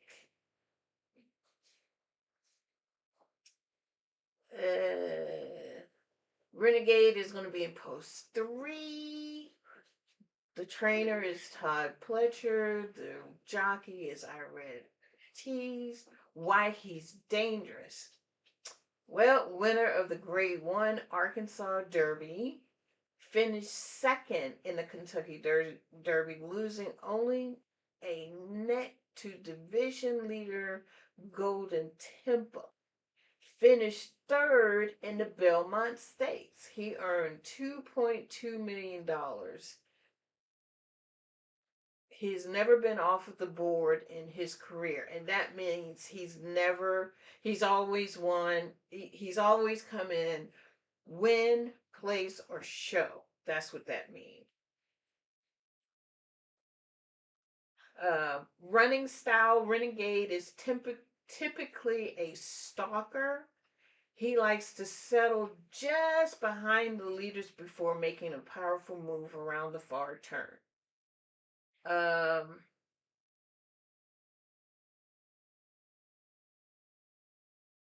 one concern is he'll likely be one of the betting favorites. So there's not much value in that, which makes sense. The next one is Commandment at post 5. Let's see where we are on this. We got 6 minutes to post time. The trainer is Brad Cox. The jockey is Flavian Pratt. Now, why is he dangerous? Commandment. Winner of the Grade 1 Florida Derby. Runner-up in the Belmont Stakes. Which means he beat Renegade in the Belmont Stakes.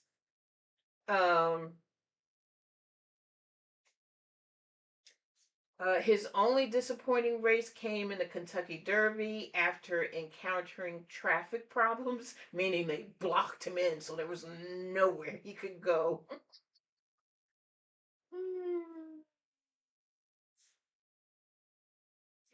He's another stalker. Commandment generally stays within striking distance before producing a strong strength stretch run. He is extremely consistent.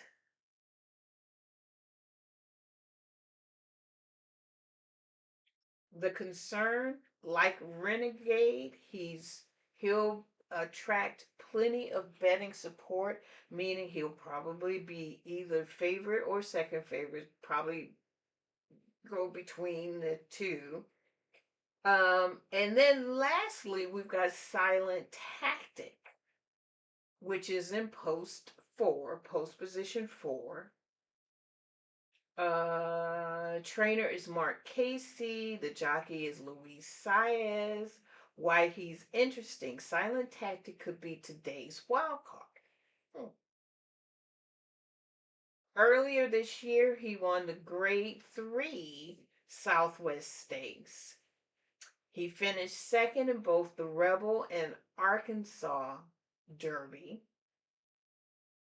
He was scratched from the Kentucky Derby because he had a foot bruise. I remember that. This is his first race since March, making him somewhat of an unknown. He's got Luis Saez on the back, so. His running style, he's a closer. He prefers to make one sustained late run. And a closer is like Golden Temple. Golden Temple is a closer. He likes coming from last and using all of his strength to get past all the horses to win. So,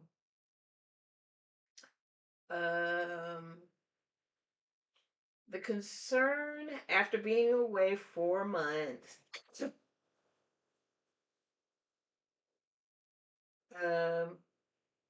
the concern is about his fitness. So, we'll see.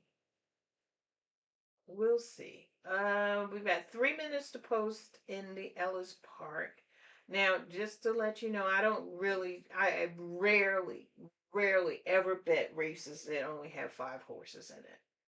And because this is a big race with 3, actually Silent Tactic is 8-1.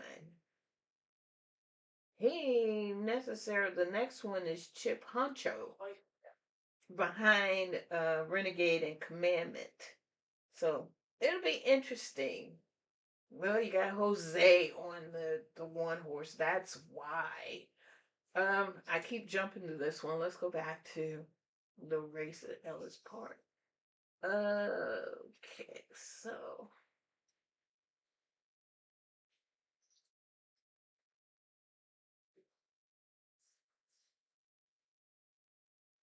yep. See, Ellis Park, 2 minutes. I want to see if it's still. It's not raining. Oh, excuse me. But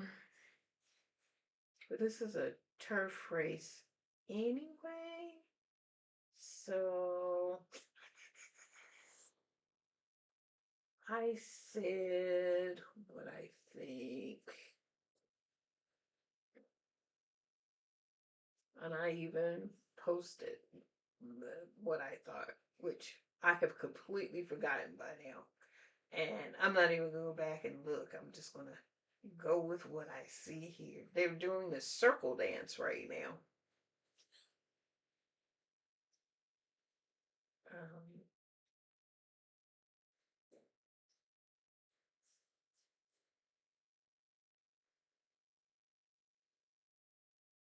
yeah, it looks a little windy. I can't really tell. Um, Sorry, I had to pull my blanket up a little bit because I'm chilly. There we go. Take it off in a minute. Yeah, it looks a little windy at Ellis Park right now. But we got 1 minute to post, and they are still doing this circle dance. Now they're heading from the dirt to the turf.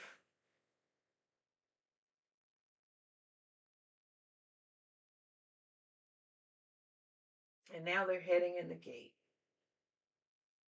Oh, the gate is right there.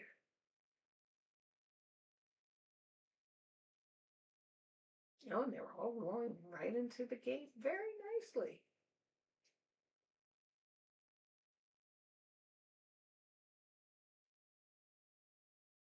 Okay. Well, we're getting ready to start this one. Big 10 race card tomorrow on Sunday at 11:50 a.m. Central Time. Etzel, the last one to load.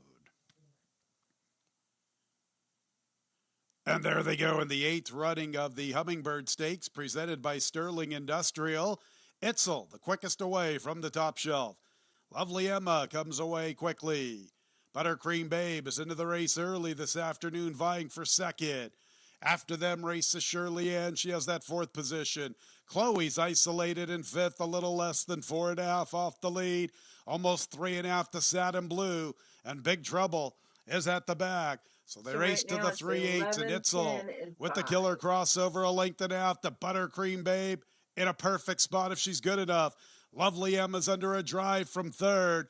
Chloe's trying to gear up outside of Shirley Ann. Satin Blue and Big Trouble are the last two, and Itzel's the one to step up to. Itzel at the Yeah, top of the Itzel lane was in the Hummingbird Stakes, gone. working with 3 lengths.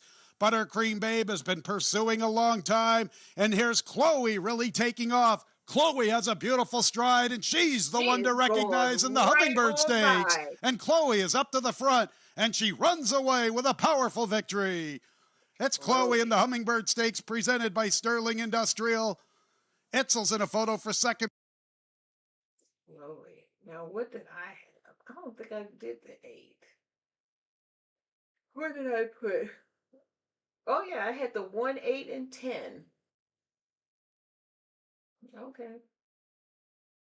I don't think it came that. The 8 was definitely there. She rolled right on by. I don't know what happened to the 1. The 10 was there, but I don't think it's 8. Looks like 8, 11, 5, or 8, 5, 11. The 5 beat the 11, so um yeah.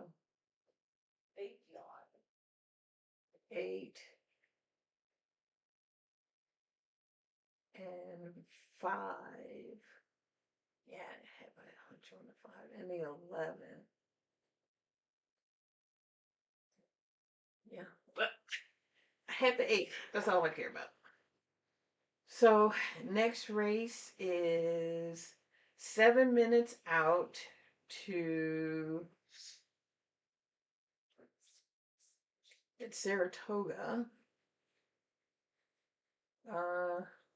I can't really bet this race because I don't even have an idea. I couldn't even. I mean, I would absolutely do an exactor 1-3 for sure, but that would be about the only thing that I would do. Um,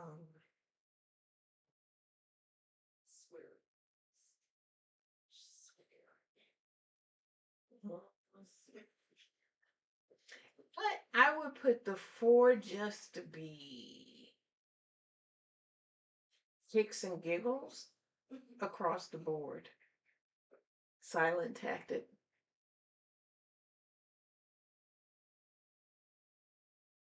Just to be different.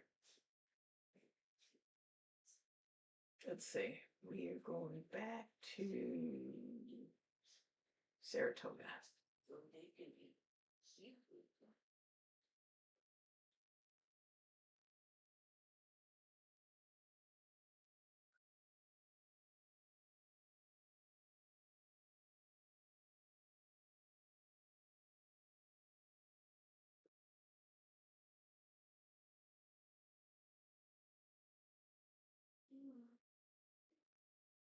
Um, yeah, I'm looking to see if there's anything else that I can even kind of sorta.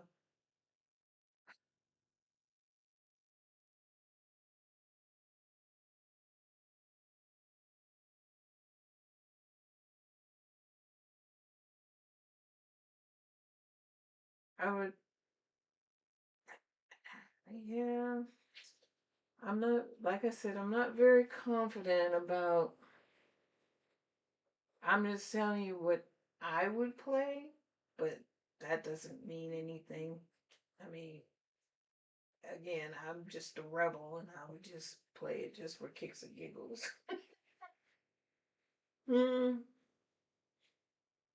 Because my favorite number is 5 and commandments on the 5.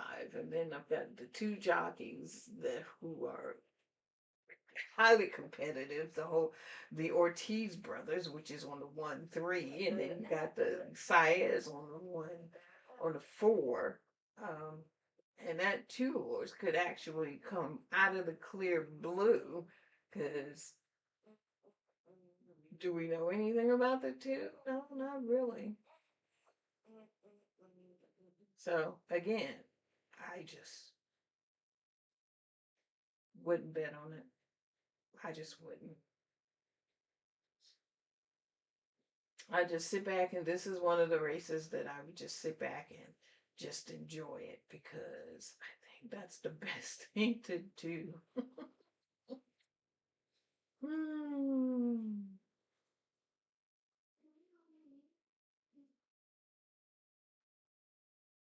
So it's 4 minutes to post.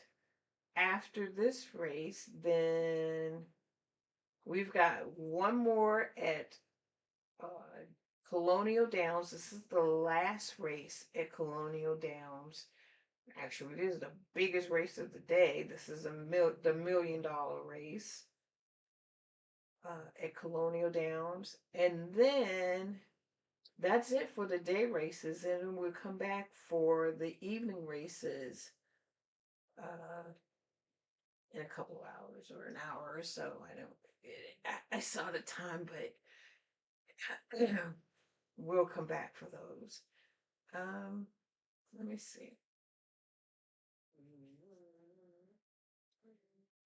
So this would be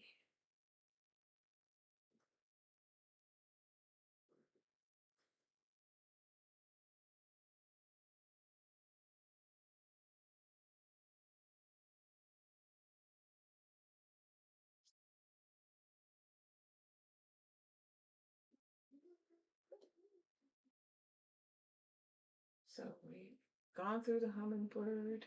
This is the Jim Dandy. Wait, I don't think so.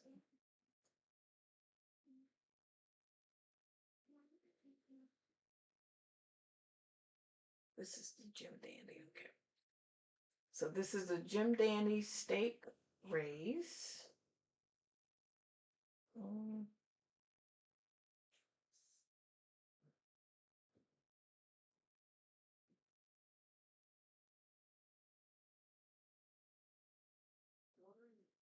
Got 2 minutes to post.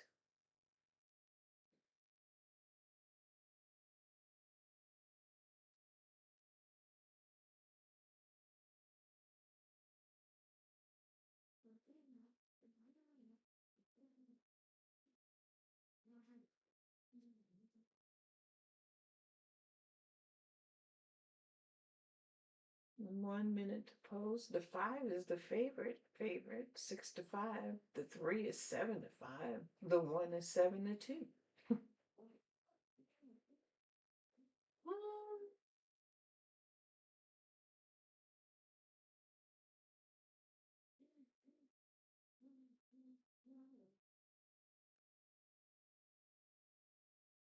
They are currently making their way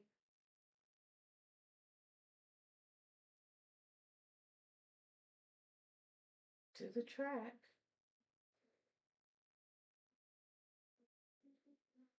Yeah, they're beginning to do their circle dance.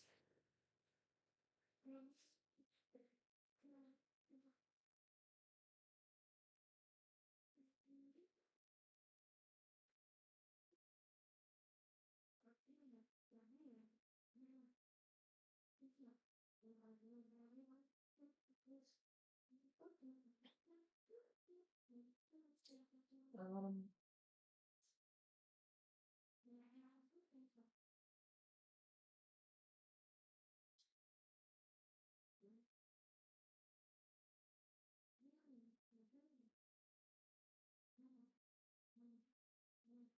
You're getting there, slowly but surely.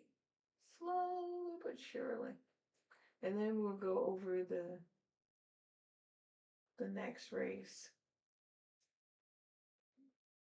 Let's take a sneak peek. I haven't really looked at them.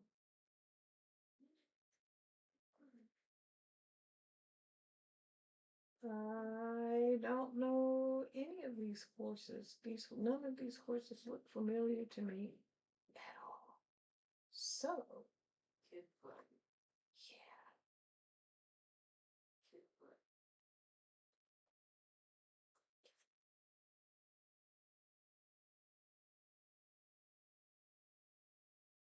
Mm.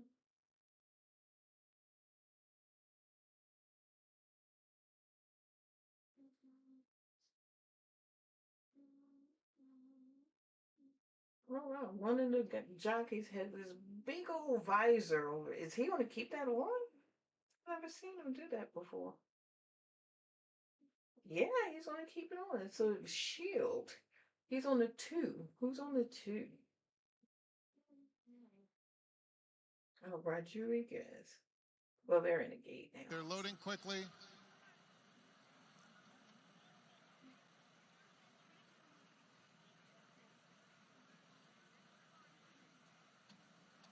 And Commandment. Walking up. Going in.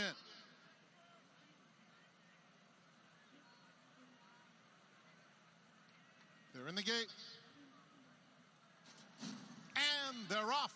In the Jim Dandy presented by Mohegan Sun. It was a smooth start for all. Silent Tactic. Here's Chip Honcho.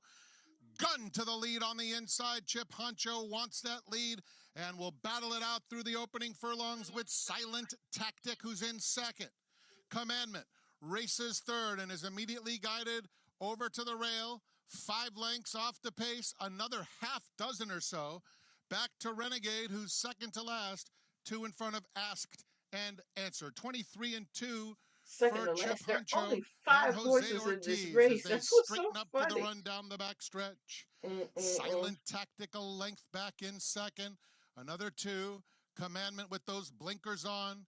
Only 3 off the lead down the back stretch. It's a gap of almost 10. Irad Ortiz Jr. biding his time on Renegade through that half in 47 and 4. Asked and answered, continues to trail. Chip Honcho continues to dictate terms into the far turn, less than a half mile from home. Silent Tactic now puts the pressure on, and Commandment is revving up 3 deep within 2 lengths of the pacemaker as they get toward the quarter pole. Silent Tactic takes the lead, and here comes Commandment on the He outside. sure Chip is. Honcho will have to dig in, and Renegade starts to roll from behind there at the top of the stretch. Silent Tactic, a very wide Commandment. Commandment puts his head in front, and Renegade will try to run them down in the center of the track. He's coming with giant strides. He Is sure is. Renegade storming down the center of Sure the racetrack, did. and he will run them all down in the Jim Dandy presented by Mohegan Oh, Sun. man. Commandment ran a big race, but Renegade was simply too strong. He Silent sure Tactic finished was. third. Wow.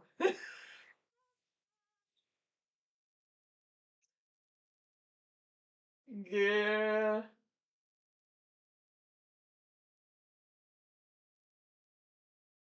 Yeah, he came from, yeah, he did what he needed to do.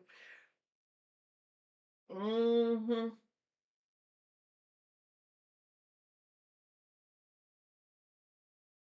Came 3, which was Renegade. It's never gonna work. 5, which was Commandment, and 4, which was Silent Tactic. Okay, so we can move from here, and then we're going to move to the Colonial Downs. We've got 5 minutes for this race. This is Arlington Million Stake Race for $1 million. The 11th race. It's going 1.25 miles on a turf, and there are 8 starts. The 7 has been scratched. So 1 is Dresden Row at 13-1 with Tyler Gaffleon. The 2 is Layabout at 54-1 with Keith Asmussen. The 3 is Fort Washington at 11-1, which is Javier Castellano. The 4 is Integration at 4-1 with Johnny V. The 5 is Burnham Square at 6-5, which is the favorite with Brian Hernandez Jr. The 6 is Test Score at 2-1 with Manny Franco. And the 8 is Grand Orient at 6-1 with Paco Lopez.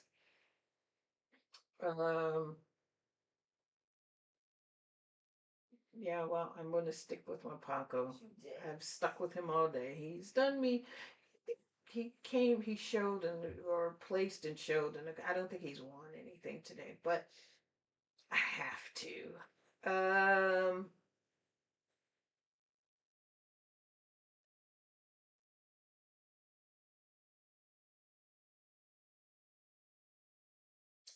Let's see what the past performance has. Oh, it's only 3 minutes. See if I can look at it real quick.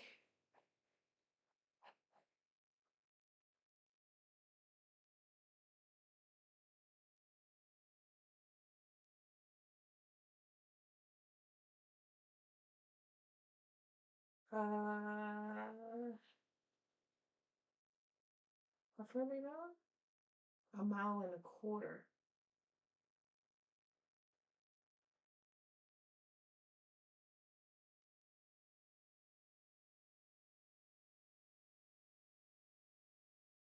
I like the 5.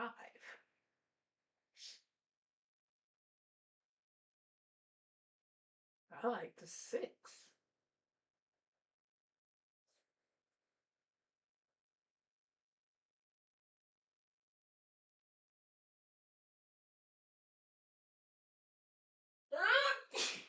Bless you.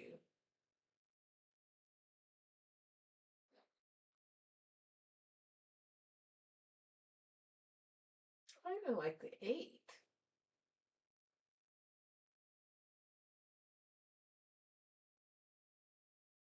Now you got me sneezing.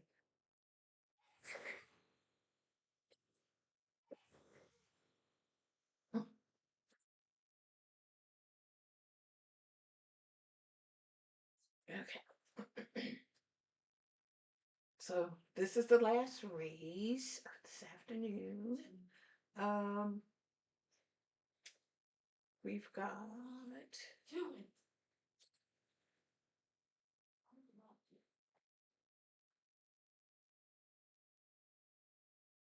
1 minute to post.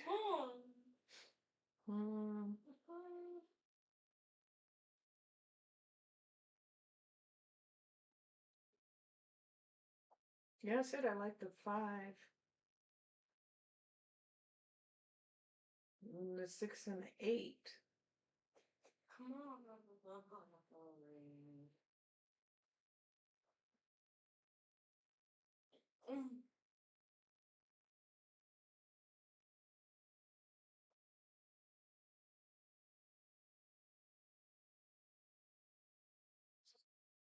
on. I don't see anything else. Right.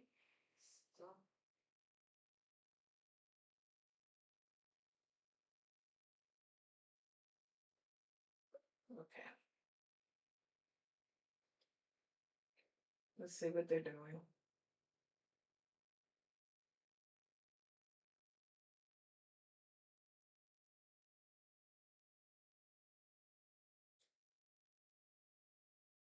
They are, it looks like they're heading to the gate right now. They're still on the dirt. I think this is a turf race, if I'm not mistaken.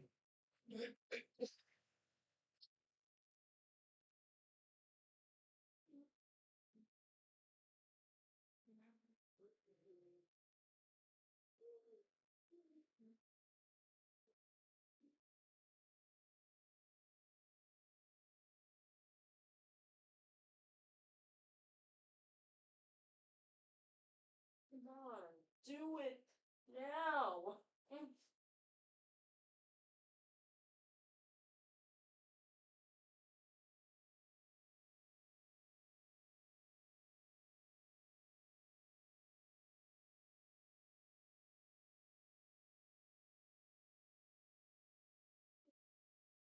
Okay.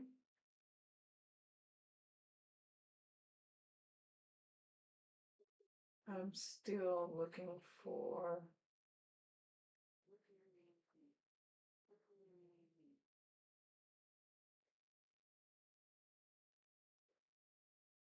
Hmm.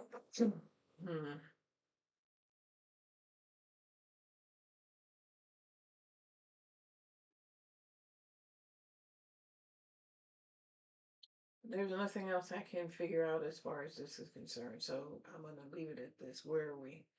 We're still circling. Okay, just that fast what I said.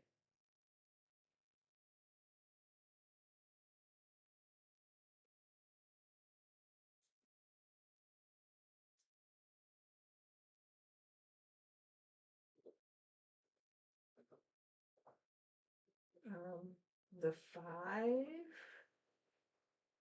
the 6, and maybe the 8. So for the last race at Colonial Downs,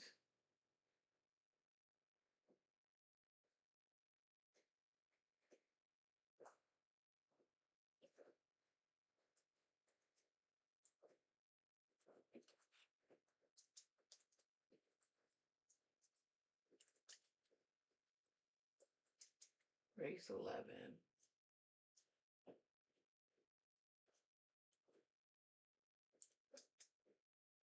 5, 6, and 8, maybe. That's what I'm putting. That's what I'm doing.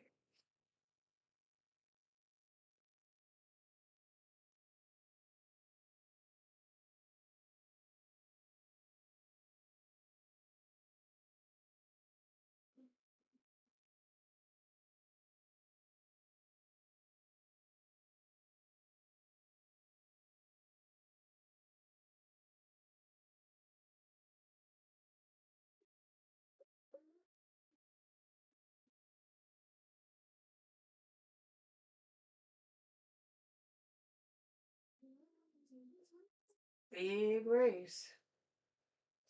It's a big race. It is post time. I'm just waiting for them to get to the gate. Ah, they're heading there now.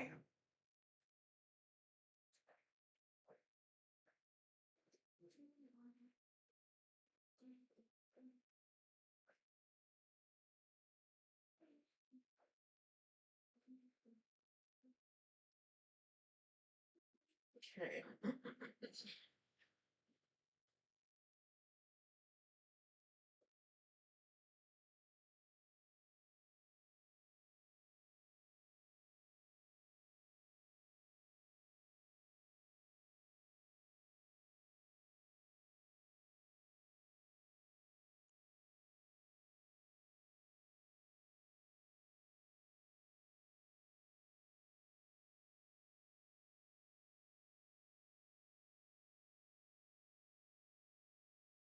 They are beginning to go into the gate now. I don't have any last minute changes, so it is what it is.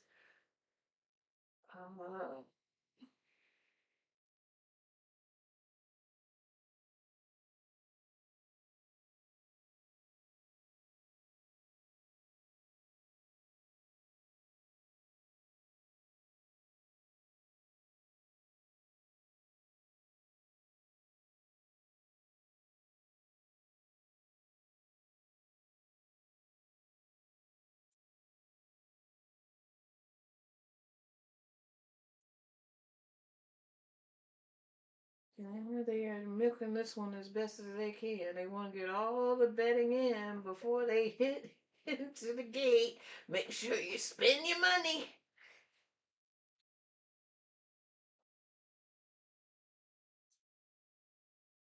For sure, they want to make sure you spend your money. Yeah. Yeah. Look, there's a big monitor. There's a big monitor. That's not a monitor, that's a TV. Yes, it's a monitor. It's a TV.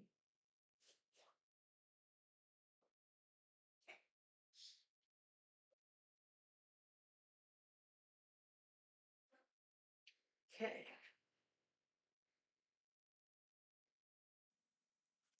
The final two going to be test score, and Grand Oriente will be all set for a start. The Arlington Million, Grade 1, here at Colonial Downs for the 4th time and the 43rd running of this historic race. Grand Oriente and Paco Lopez to the outside draw.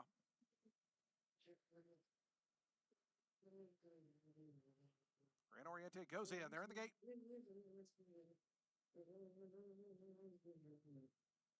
And the race is on in the Arlington Million. Layabout broke sharply from post 2 down at the inside Dresden row. Integration was out well from the outside Grand Oriente. Burnham Square's right there in that front vanguard as well as they come by the 8th pole for the first time. It's a layabout just in front, but Grand Oriente going to come up now to try to join that one in the second position, racing a couple of paths off the rail as they come by us for the first time. It's layabout and Keith Asmussen to set the pace a length in front of Grand Oriente. So right now it's row integration. They're going to race as a team, 3rd and 2, 4th. 8, Go into and that turn. After that comes the two 1. favorites, Burnham Square on the outside It's of going Test back and Score. forth between the Still 1 back and the to 4. last year's That's the reason champ, why I keep. Ford Washington, who is the trainer. But they've got a 24.18 ways to go. seconds down the straightaway for Long Shot Layabout, who leads them around that first sweeping turn here at Colonial Downs. In front by just over a length. Grand Oriente in those bright pink silks is second. Dresden Rowe rides the rail in third. Integration keeps him company on the outside 4th as the backstretch run begins. It's a length and a half more than to Test Score Burnham Square. Nothing yet from Fort Washington, who's about 8 lengths adrift. 48.85 seconds, the opening half mile for the 43rd running of the Arlington Million. And it's still a long shot, a layabout in front there by a length and a half. Grand Oriente getting a touch closer now from second. Dresden Rowe is third. Length more after that to Integration. Green and yellow silks in fourth and about 3.5 off the top.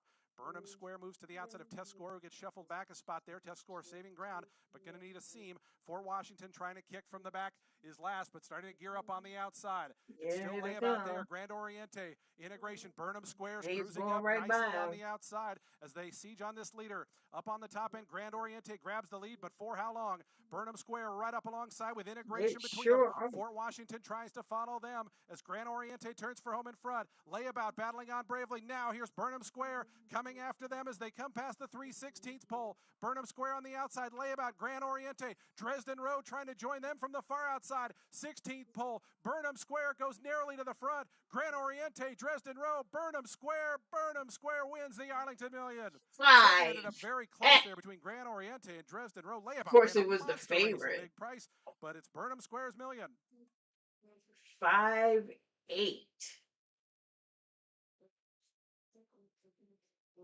I don't know who came third. I can't see. They're on the rail. Oh, the 2. 5-8-2.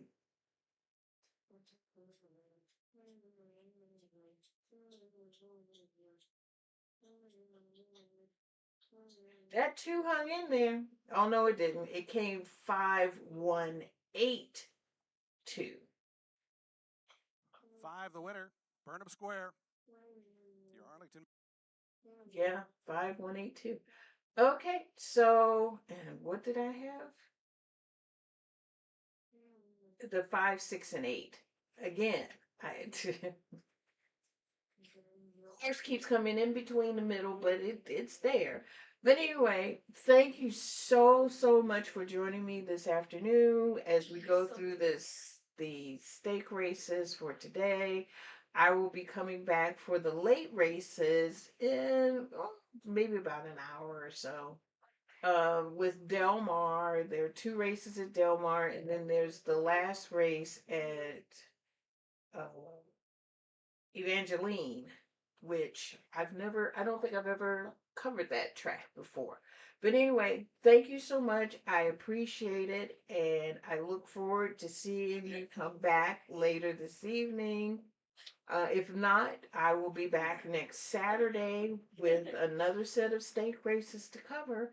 So until then, happy racing. Bye.